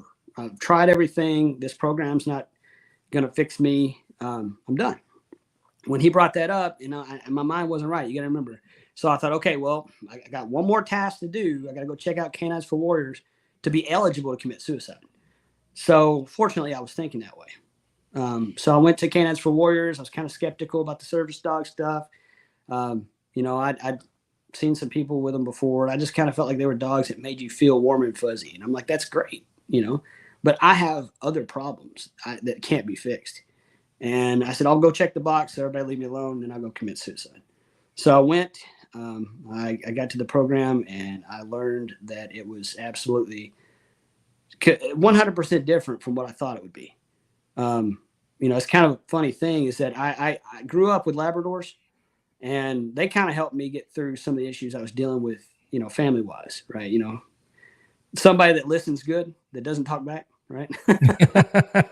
So, yeah. So either way, I looked at the program. I did some research, and saw a bunch of Labradors coming through their program. I'm like, sweet, I'll get a Labrador. This would be cool, And then I get out there during dog day, and they got the dogs behind a building. They walk them around. You get to meet your dog. It's a whole, running through the daisies kind of thing, whatever, right? And dude after dude after dude, they get their dog. They're like, yes, this is awesome. All right. And I'm like, all right, it's my turn. There's Labrador after Labrador after Labrador that came through. And right around the corner walks this 100% fluffy, gorgeous, not Labrador. And I was like, crap, man. So then they brought the dog to me, and the dog looks at me like, I don't even know you, dude. And we just kind of stared at each other for a while, and there was no happy union. We just kind of looked at each other, and she put her paw up on my leg. And I was like, all right, if you want to try this, we'll try it, So I gave it my all, and, they take you out into public. You live on their campus for 3 weeks. The dog's already trained. They train you how to use the dog. And they take you out in public to big box stores. They take you out to restaurants. They do all this stuff for 3 weeks straight with this dog. And I remember at one point, we were going out to eat, and there were 12 of us in the program. And we were going out to eat, and then we're sitting there talking. And the waitress kept coming up saying, hey, do y'all know what you want to eat? And we're like, no, sorry, we were talking. Hey, do y'all know what you want to eat? No, sorry, we were talking. And it occurred to me, that's never happened to me before. I walk in the room. I know everything about the room, all the people that are there. If people are wearing sunglasses inside, if people are wearing coats and stuff when it's hot, all these different things I'm thinking about that aren't normal, right? And I already know what I'm going to order most of the time before I go. So it's like, hey, come here, take my order. I got to get this food. I got to get out of here. And I thought about it. I pointed out to the next guy beside me, hey, you realize we've just been sitting here talking? And he was like, yeah, man, a guy with a knife could have ran by me. I wouldn't even have noticed. So we were so focused on our dogs and doing that we weren't worried about the issues we were dealing with at the time. And that was the first moment I felt like this was going to work. And then, ultimately, the long story short of that is that I took my dog home and I put the same effort into it that I put during the program. I didn't come home and sit down and chill with my new pet. I actually got out and kept doing the things that I didn't want to do and doing it over and over and over and over and over to the point where I don't take any medicines now. Wow. So she's replaced all of it, with sleep. I mean, everything. She's replaced the medicines. And what's her name? Her name's Donna. Donna. And then actually Tyco knows, actually Donna just recently had a 2 ruptured discs in her spine. So she was paralyzed for a little while. She had surgery and she's back walking again. And, we're working on getting her back to working again. So she's doing pretty good now, but. Well, she's going to make it through. She's just as tough as you are. I think it's amazing though, how that works. Right. I think the reason you had a lot of success though, is you continued what the program taught you when you went in. Yeah. I'm sure there's a lot of guys that leave the program, go home, and they're like, yep, we're good. Dog's here. Let's go. I don't need to do much else. And I think, that piece is what helps you keep moving forward with it. Right. And it helps you to, I guess, reintegrate a little bit better. And then the fact that the dogs helped you, like Will Carmona is listening on here, said the same thing, man. That dog took you from, you're taking a lot of meds to taking nothing. Like that is no small feat. And that's, congrats to Donna. Donna, she helped you out for sure, man. Oh, she didn't just help me. I mean, she helped my family too. Because the reason why I mentioned that point about the kids. So once I got back with Donna, I was actually able to look my kids in the eye and talk to them, have a conversation with them, spend time with them. I mean, it got to the point where, we had some issues with kids and I didn't want to go to the kids' school and visit them. I didn't want to be around kids. I didn't like kids. I didn't, it just brought up bad feelings. And I'm like, look, I like my kids, but I don't like y'all's kids, but ultimately it got me to the point where I could actually go to the school and visit for lunch and stuff and, do what other dads do. And, they understood at that point, okay, he was dealing with something. And now, they had their dad back. And then, even with my wife, I mean, she didn't know what to do with herself when I got back with Donna because Donna did everything she did. My wife used to fill in all the service roles that she does now, that Donna does now. So she just didn't know what to do with herself. She kept asking me, what can I do? I need to do something for you. Yeah. She's like Ricky Bobby. I don't know what to do with my hands. Like, what do I do now? You know what I mean? That's awesome. Yeah. So it's similar to what, like with our podcast, that's what this podcast does for like us, Jodie. Like this podcast having, Matt, and I've known Matt for many years. We served together. I knew of Scott because Scott's a fucking legend. So I knew of him before I ever came on this podcast. I know who he was. I seen him in the gym. I was jealous, like, fuck this dude's biceps. He ain't shit. Right. But, and then I met Ty through Matt and Scott, and this podcast kind of does the same thing for us. Right. So I know, like, and it's funny you mentioned like your dog. I've got a bunch of dogs, and like, it ain't that for me, but the brotherhood and the community and being able to get on here and be myself, and you said it earlier, it's hard to be yourself around people who you don't really trust or you don't really know. And to come on to a podcast like this and have brothers and people around you, and just the connections we've made outside this podcast, like the Willises and these different people, man, it's such a therapeutic session to come on every Thursday. Like, we wait for it. We were excited about it. We get to bring people like you on and hear your story, because your story may not relate to everybody in this podcast. I know it relates to a couple of us for sure. Some of it, right? A lot of it. But it definitely relates to the people who follow us, the people who listen to us, and in hearing your story and seeing that you were able to make it through such dark times, in your life, right? And you fought through it. Hopefully it gives somebody the feeling like, I can do that same shit. It doesn't need to be the end. I can find the help. I can find a tribe. I talk to Ty a lot, and I vent to Ty a lot because he's kind of like my big brother. Like, I can be like, I'm gonna kill all these motherfuckers, bro. Everybody's gonna die today. And he's like, bro, take a deep breath. Let's talk through it. Right. To have that support system is big in the veteran community. To have people you can reach out to. Like, I don't tell people I love them, but I text Scott all the time just to let him know that I'm thinking about you, brother. I love you. I don't tell you enough, but those are the things that therapeutic resource or outreach does for you, whether it's a dog, whether it's a community, whether it's a program you get involved with. I guess really what I'm saying is, if you're a veteran and you're out there, and you don't have a purpose, and you don't feel like you're doing something, or you don't like it's over. Like, I don't have anything anymore outside of the military, outside of this uniform. I don't know what I'm supposed to do. There are so many things you can get involved with. There's so many places you can go to seek like-minded individuals and people who have been either through what you've been through or worse, right? Some people have been through worse things, and I whine like, oh, I'm fucking, woe is fucking Al Hero. Like, I went to combat and I'm fucking sad. But there's people out there who will listen to me, right, and understand that because they've done a ton more than me, right? Or they've experienced a lot more different stuff than I have. So it's really getting involved, right, and trying to find your tribe, trying to find your fire team, find that new purpose, whether it's helping. We had your buddies on earlier, and I think him and his son's story is so amazing to just up one day and decide, I want to help this community that has helped us for so long, right? And it's really impressive, right? And your story is the same. Like, hopefully your story reaches somebody who needs to hear what you have to say. But I would just say, find your tribe, man. Find your crew. Find that team that you're missing. Find whatever that niche in your life is that you feel like you don't have anymore and you'll never have again. That's a fucking lie, because there's always people out there who are willing to step in and call you brother. I joke all the time, and me and Matt talk about it. And I think Ty might even have mentioned it at one point, or Scott, one of them did. But you go into a room and it's uncomfortable and it's a weird situation, and there's one other motherfucker in that room who's like, I was in the service. You don't give a fuck what branch it was. All of a sudden, you and that dude are like fucking the video game Army of Two. That's your new best friend. Y'all are connected at the hip, and you got each other, and you'll probably be at a barbecue on Friday with each other. Like, it's just a different world that we're happens all the time. Yeah, all people that understand it. The thing is, and the big part is being able to actually accept that you can talk to people about your experiences. I mean, one of the pivotal moments in my life after getting the service dog.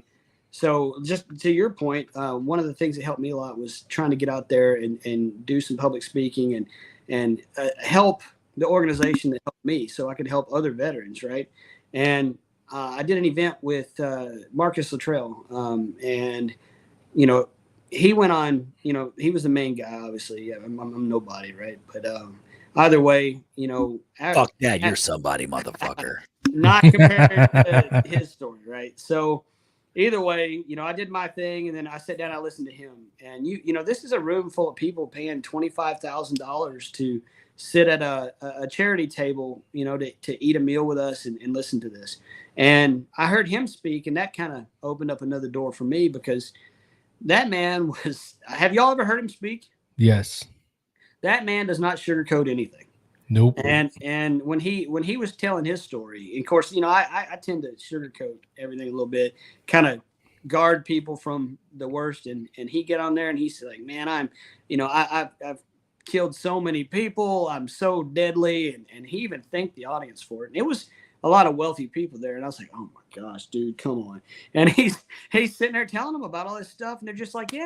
And I'm just like, that don't even math right. He's over here telling them all the crazy stuff he's done, all the firefights he's done, people he's hurt, how deadly he currently is. And they're cheering him on. And I'm just like, maybe if somebody asks me something about my service, or if I need to speak to somebody about something, maybe I can tell them, because they didn't run that man off the stage. So, maybe I can speak out. And you know what? Ever since then, if people ask me about things, I just tell them. And I've not had not one person do anything other than be supportive. Yep. And that was a big issue. I always felt like people were going to chase me out of town with a pitchfork and fire, For sure. I remember I've watched a lot of the speeches that Marcus has given, and the one thing that I've taken from a couple, and I know I'm not going to exactly quote what he said, but I remember there's a lot of times in his speeches that he'll tell everybody that I was born, raised, and bred to be a gunfighter. I'm a gunfighter. I'm a killer, and I do not apologize for it. And it's almost like he's telling them, you're welcome for me doing what I'm doing, so that we can all be in here and talk today. And when you watch him talk, just like I'm sure you were like, you want me to talk now? Can I just give everybody a flyer real quick? Because you're right. When you watch his, it's really powerful to listen. And I think that's a good message that you gave now, that you tell everybody how it is too. Because at the end of the day, nobody can tell you what the experience you've been through, what that means to you, unless they are you. Or if that person was standing to your left or your right when you both went through it and you have the same story. But even if those people there with you, you're both going to have a different story, meaning how you took the situation, but that doesn't make it any less. So I'm glad that you're out there doing that, because it's important to let people know how you feel about it, right? Because not enough people understand that. I think that's where we're at today, is everybody wants everyone to feel good about everything. Yep. Everything is great. Everything's going awesome. We're going to be amazing. But at the end of the day, it took a lot of hard work, blood, sweat, and tears for us to get there. And sometimes you need to hear from the people that made it happen. And I'm just glad you're out there doing it. So thank you for that. Well, and the flip side of that too is you have to, I've encountered so many people that, especially ladies that served in the military, and they were like, I was just a mechanic.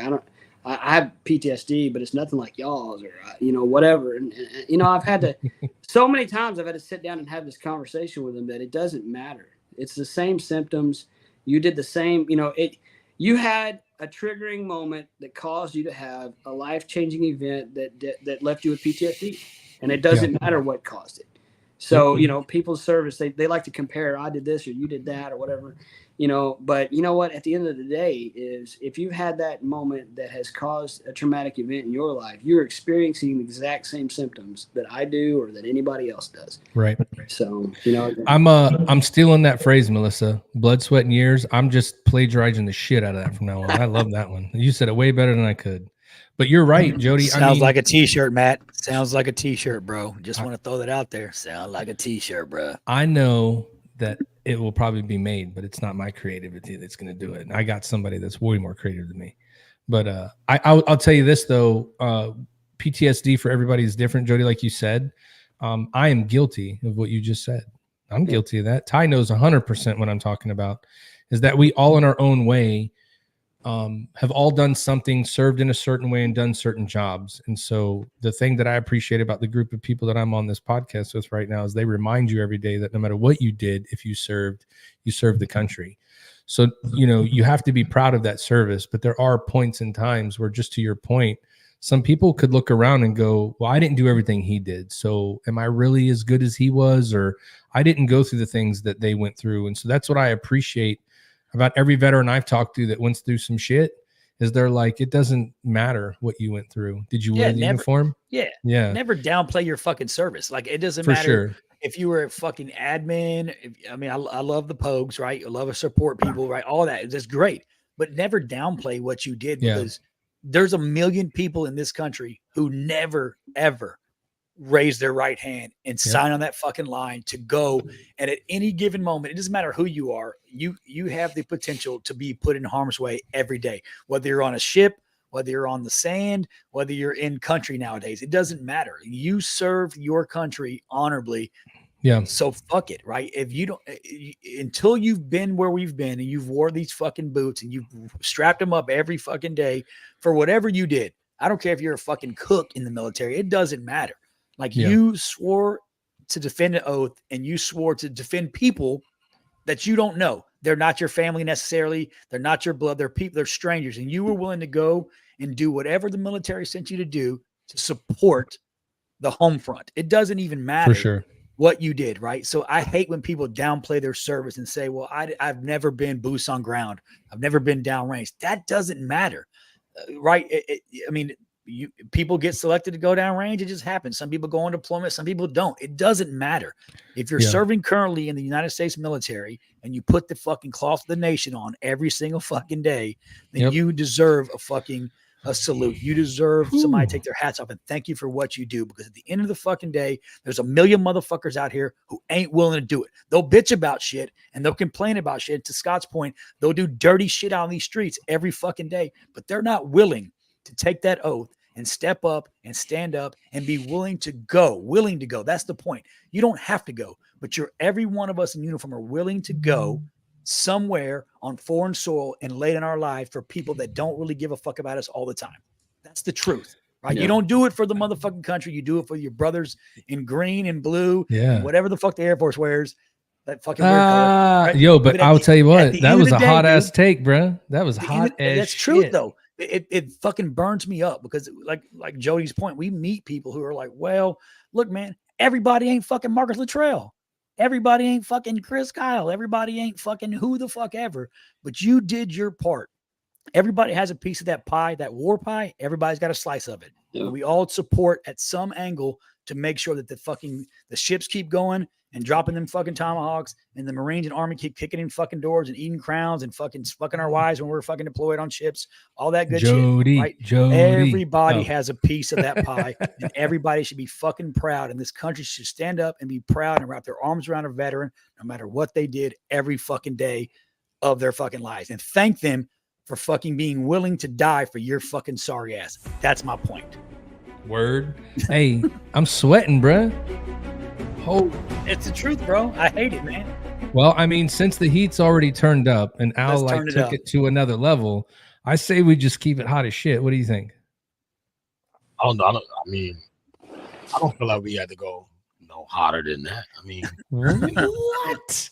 Well, let me just say though. I'll say this, like what Jodie's been doing and going through what he's gone through with the PTSD and all that kind of stuff. Like it's eye opening to be able to express it and put it out there, because there's a lot of people who are going through that they need to hear it, right? They need to hear the real deal of what people are going through for them to understand, like he said, that there are other people like that, right?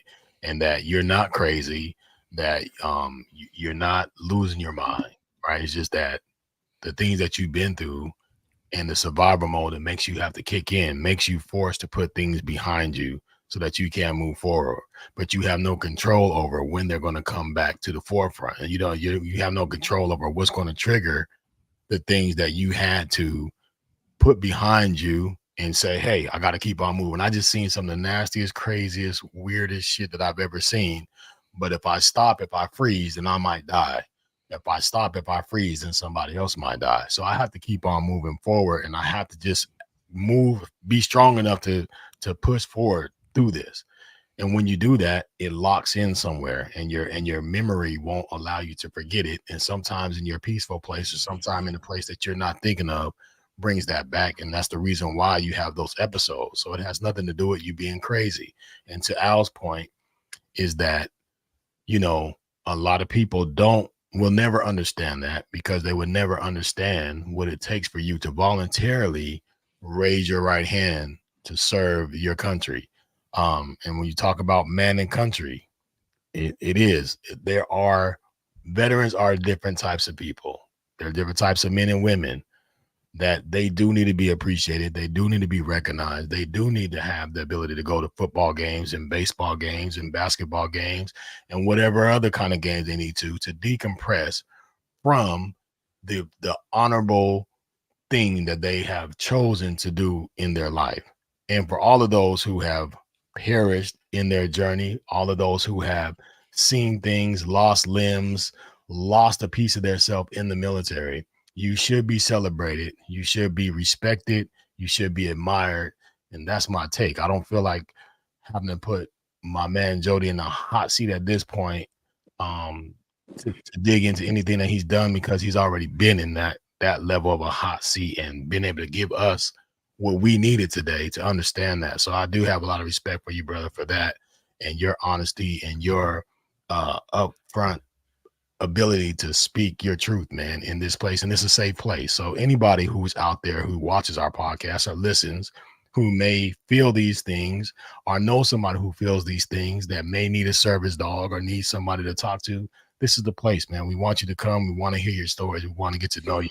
That's what we do here on the Triple Threat Vet Podcast. So that's my spiel for today, man, on that. So bring it where you want to bring it. Now, if you want to, Jodie, if you want to voluntarily jump in the hot seat, I can put you in there definitely, but it's up to you. Seat. I mean, I'm here for you guys. Look, Jodie said, like, hey, Jodie said, I ain't no bitch. Jodie's been in the military for a long time. We've all, I mean, maybe it's just me. We've all had syphilis and gonorrhea at one point in our career. We've all been burned a little bit. Let's burn it. Yeah, up. that's you, bro. Oh, my bad.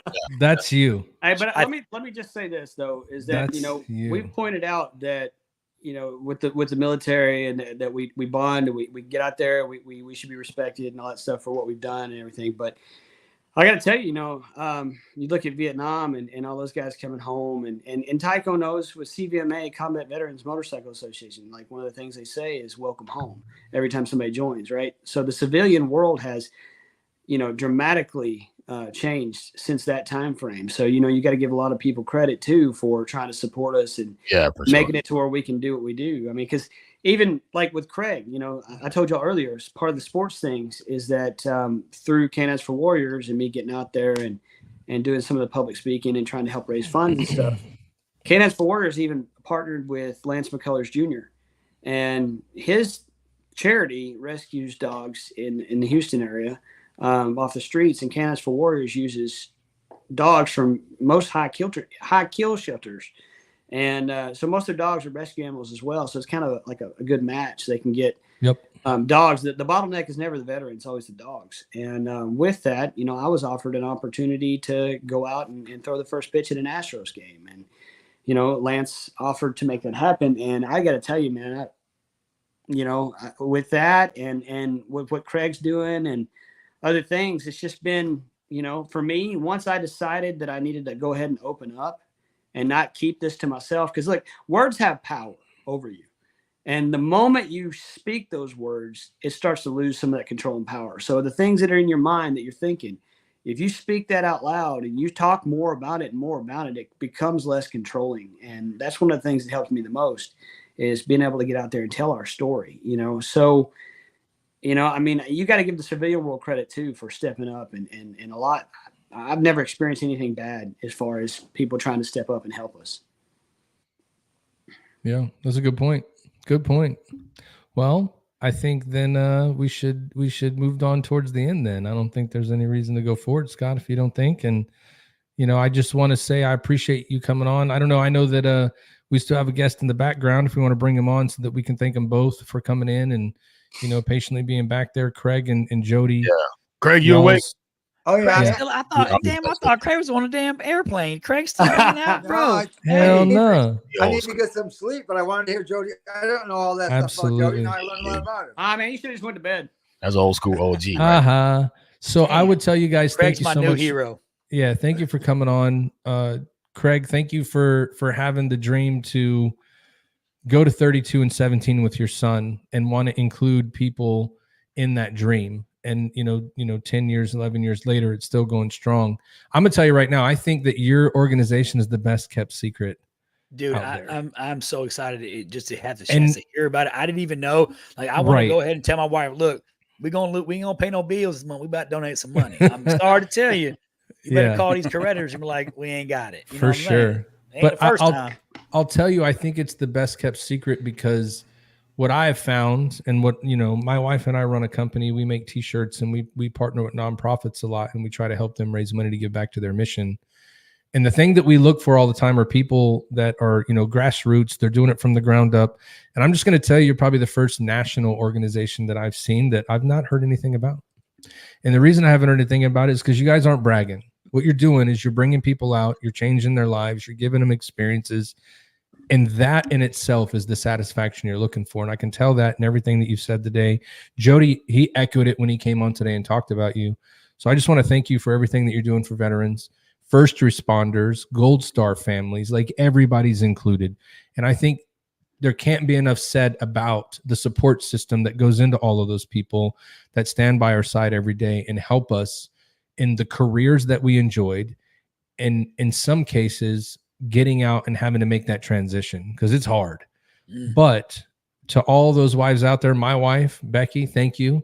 It doesn't go unseen every day. I appreciate everything you do for me. And I appreciate that you guys recognize them as well. That's huge. And I just want to thank you for it. And a long ramble, but thank you guys for what you do. And I'm extremely proud to know you and honored. And I can't wait to meet you in person and get to share some more stories with you if we're able to make this year happen at like a game or something. It would be an honor. For sure. My family didn't come in my sea bag. They were not issued to me. I don't give a damn about it. Just kidding, babe. I love you. Oh, hey, speaking of charitable stuff as well, Craig is going to kind of be involved with this too. We've been talking a little bit. I'm actually going to try to start a charity as well. As soon as I get the paperwork figured out, I'm gonna hit you guys back up. But what I'm looking at is, remember I told you about the kids having problems. So one of the things is a lot of people don't think about how the family deals with veterans that are dealing with either physical injuries because they're worried about their parents, not sure how their health's going to be, if they're going to even be there anymore, right? Or the PTSD, like I said with my kids, they didn't even think I liked them at one point. And that's hell on kids. And one of the things that, I was talking about with Craig is that, I kind of want to start this charity that helps to pay for sports fees for children to get out and play sports. And with that, veterans kids, right? So my daughter's taking up soccer. My older daughter's taking up volleyball, and, it's kind of taken off. And my youngest got into, an elite soccer club, and I had no idea what the cost was. None. It's astronomical. Like, if I'd have been prepared, if they'd have told me, I could have saved up some money to take care of it, right? Faux show. It shocked me. And I got to thinking about it, and I'm like, well, look, if there's a way that we can get a few bucks together and pay for this child to get out of an environment where they're stressed out all the time, being older than they are, having to worry about their parents, wondering if anybody likes them or not, dealing with all these emotions that they shouldn't be, and get them into an environment that can be normal, like every other kid, For sure. I think that's astronomical. I think that could change the lives of children. So I think that this charity that I'm going to start, and again, I'm going to hit y'all back up. Yeah, we're in. Yeah, I think that we're in. Something that I have not seen for any other, charity. I've not seen one that pays for veterans' kids to go out and do sports. No, there's I've not seen one either. I partnered with quite a few charities across the country. I've never heard that either. So, yeah, I mean, when your kids are happy, I would tell you this: if you're a parent out there, no matter what you've been through, the moment that you see your kids running around in any kind of situation and they're just laughing and happy, there's no other feeling like that, right? Like, we would give everything to see our kids happy and laughing. I know that, everybody, sacrifices their own way, but if you could sacrifice anything for your kids, that would be the ultimate way to go. So whenever you do it, like, we're in. I don't even, we're all in. We're here to help. If there's anything we can do to help you get that moving. I know that Al knows a lot of people in the state of Florida for sports that his kids play. And I know a lot of people here. I know that, Ty and Scott know people in sports in Texas, but I mean, like, we know people that we could help connect you with that maybe we could get it off the ground locally to move up bigger. Yeah, I'm in, Jody. I think I've talked to Ty or somebody about this. There's definitely a need. I've talked. Yeah, I told you about it. Jody talked to me about it. Yeah, I talked to Tycho, Craig. I've got pretty much the board that I think I want to put together. And I'm in, bro. We just got to file paperwork and get it moving. So as long as they don't check my, as long as they don't check my credit score, bro, we good. You know what I'm saying? I'm just gonna throw it out there. As long as they don't check a brother's credit score, I'm gonna be okay. All right. Hey, Yeah, Jody, for sure. Jody, for another show, but you know what you could do to get this an idea? When all the people that pay those fees, what if like the Park District and all those different places that you're talking about? Sorry about the butterfly behind me, but so It's so pretty. but no, seriously, what if you had like, obviously it takes some time, like the Park District in Houston, whatever. So everybody that pays for Little League, there's a $5 surtax or $10 whatever X amount of dollar surtax that goes in a kitty to pay for that veterans kids thing or something like that. Yeah. You know, like a Even like a sponsor a kid in a sport or something like that. Yep. Like, you know, that would be huge. Like, yeah, like there's a huge opportunity there for sure. And that's a good idea. Like what parent that's paying for sports right now? So Jody, you found it. Al and I, our kid played travel lacrosse. So we understand the cost to travel teams. But I mean, bro, if you I could sold add another blood, $5 or sperm, a kidney, $5 or that shit was $10. Yeah, $5 or $10 to a membership for a kid that's already playing. There's normally like 25 to 30 kids on a roster. And in some cases, if it's a program that's like, you know, third grade and up, depending on what you're doing. Like I know Scott's been involved a lot with AAU and stuff like that for basketball. An extra $5 a kid to sponsor people, Craig, that's a great idea. I think people would be happy to do it. Well, on top of that, then nobody would have to know that kid got it free, because it'd be kind of like would be an unwritten rule in that entry fee. Like, hey, $5 goes towards. They don't have to know that it went to Jody's kid or it went to Joe's kid or Bill's kid. You know what I'm saying? It could just be a scholarship for somebody to earn to play on the team, right? Like that would be a good deal. Exactly. Well, next thing is any ideas you guys have or any people that you know, you shoot them my way. I mean, I got to get some meetings going, and there's, you know, like a few sports players that I want to talk to as well. And I want to try to get some meetings running and get this off the ground. So any ideas anybody has or any connections, anybody out there listening, you know, if you got somebody that you want me to talk to about it, we need to make this happen and get these kids in sports and get them feeling normal. Because if they can get on their feet mentally, you know, regular, like a child, and have that basis for life, you know, that's life changing. You can stop some of the mental issues before it even grows into them, you know. Yeah. I'll call my daddy Ron DeSantis. Let's do it. Get him on I'll give my boy Ronnie a call. You know what I'm saying? You know there what? You go. Hey, talking about that. Hey, call the front office business, man. Craig can vouch for it. I talked to him and I said, look, my kid's really into soccer, and she has a history too. I mean, she actually had to have open hip reduction, which is like a hip replacement almost, at 3 years old, and she didn't play sports for a long time. So, you know, she got into soccer. She hit the ground running. She's obsessed. And, you know, I was like, Craig, you think there's anything we can do to get together and get her to be able to meet the goalkeeper for the Dash, Jane Campbell? And I was like, you know, she would lose her mind. She's a goalkeeper. She's obsessed with goalkeepers. Man, I was talking to Craig. He's like, let me see how I can work it out. And I was like, you know what? I just sent an email to the only email address I could find, which was the gift shop, you know. And I was like, look, I know this is probably not y'all's field. Here it is. Here's my background. Here's what I want to accomplish. Send it to the right place, please. And then lo and behold, I got an email from the public relations director, and we had a phone call. Yeah. And then he was like, done. Let's make it happen. So he got us out on the field. He actually put me down as the honoree of the match for the military. And then we got to surprise her by going into the tunnel and meeting Jane Campbell. And all you got to do is ask. I mean, you know, these teams are here to really support the community. They want to support. The problem is you just have to ask. Yeah. That's Ty. Ty is good about just asking. Yeah. Ty will make some shit happen. Ty tells though. Ty tells him. Hey, Ty will tell you how it's going to be. Yeah. Oh, it's your event? Not anymore.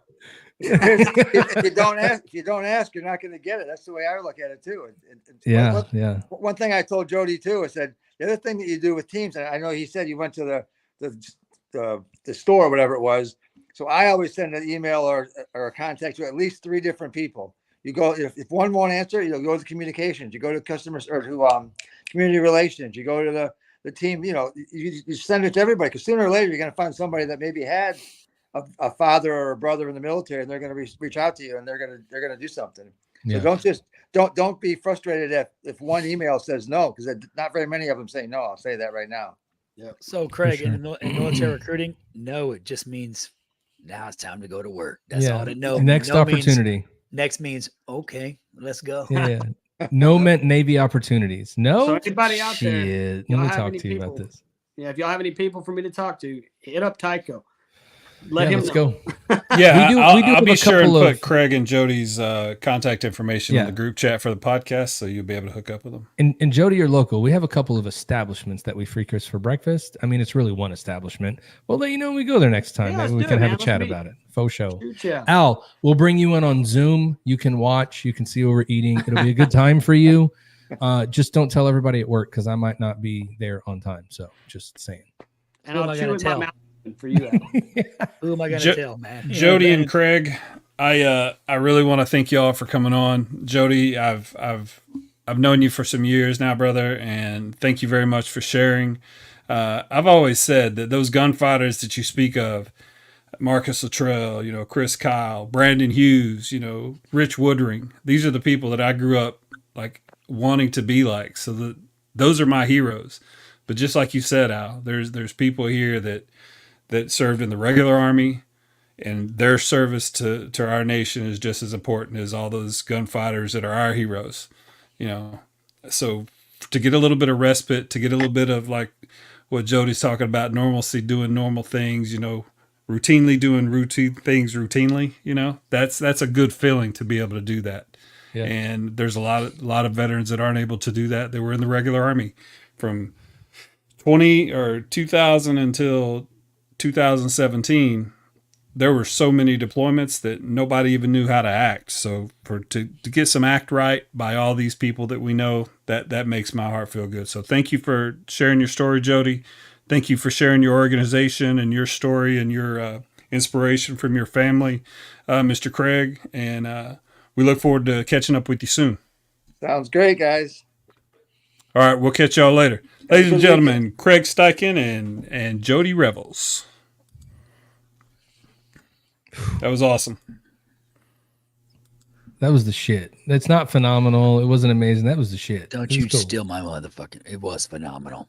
No, that was the shit. It was great. Phenomenal. I love it. Phenomena. Na. I want to put Scott in the hug seat. Man, I know, right? I'm about to drive over to your house and just give you a hug, bro. Hey, Scott, at the end of the day, bro, if you're hurting, bro, we're hurting, and we stand with you, bro. I don't give a fuck what the topic is, what the issue is, bro. We stand right with you, bro. I'm with you, bro. Whatever hey, I'm right here, dude. I don't give a fuck. Any differences anybody has, bro, you're my brother, bro. I got your back. If you're hurt, I'm hurt. Just say what time and where. That's all we need to know. What time and where. Do I need to bring a shovel? Bro, like I said, it's always a good idea to be prepared for any situation. There's things that cause PTSD for everybody. Some of it's not. Some of it's not war related. There's other wars that are going on that have been going on for years that cause a lot of people PTSD. If he breaks that down, if DJ Scott Royalty breaks that down, that phone ring down into a DJ breakdown, I'm gonna flip the shit. I'm gonna end the stream right now. Well, I thought you was about to bring it, Scott. I thought you was about to bring it. Hell yeah! That's my son. That's Austin. He wants to play football. I think that's the only time he's gonna call me back to back to back. He's gonna hit me like 3 times. I gotta figure out how to stop it. Just put it on silent, bro. Or let's go ahead and outro out because that's a good way to leave. We got you no matter what, man. Whatever you need, you let us know. Yeah, bro. This is what we do. Being being in this state in America where we are, this is just what we have to go through. This is what I have to go through, and this is what I have to just swallow and understand that it's a journey that's gonna take a while before we get it correct. So, I gotta sit in my shit every now and then, and right now I'm sitting in my shit. So I hate to be a downer, party pooper, or any of that kind of stuff, but when you go through your stuff, you gotta process it how you process it. I will say again, to Sonia Massey and her family, my heart goes out to you. My thoughts and prayers are with you guys during this difficult time. to those in America, to those cruel individuals who continue to do devil's work, I would tell you that you won't win, because good is going to always prevail. So I would tell every American that's out there now, no matter what side of the plateau that you're on, the only thing that's going to prevail is good. All right? That's it. That's my mission. I love you guys. Peace be on to you guys. Do good, wake up, be the best you, and all that good stuff. To my brothers, I love you guys. To the guests that came on, it's a good podcast, good people that came on today. So I stand by what you guys are doing, and wish you guys the best, man. That's what I got. Well, I would say with that, we love you guys. We'll see you next week, and make sure you turn in, because we're gonna have somebody else that's amazing. I don't think we need to roll out anymore, Scott. I think we're good on what you said, and we'll see you guys all next week. Thank you so much for joining. This is the Triple Threat Bet Podcast, and we will see you on the flip side. Yeah.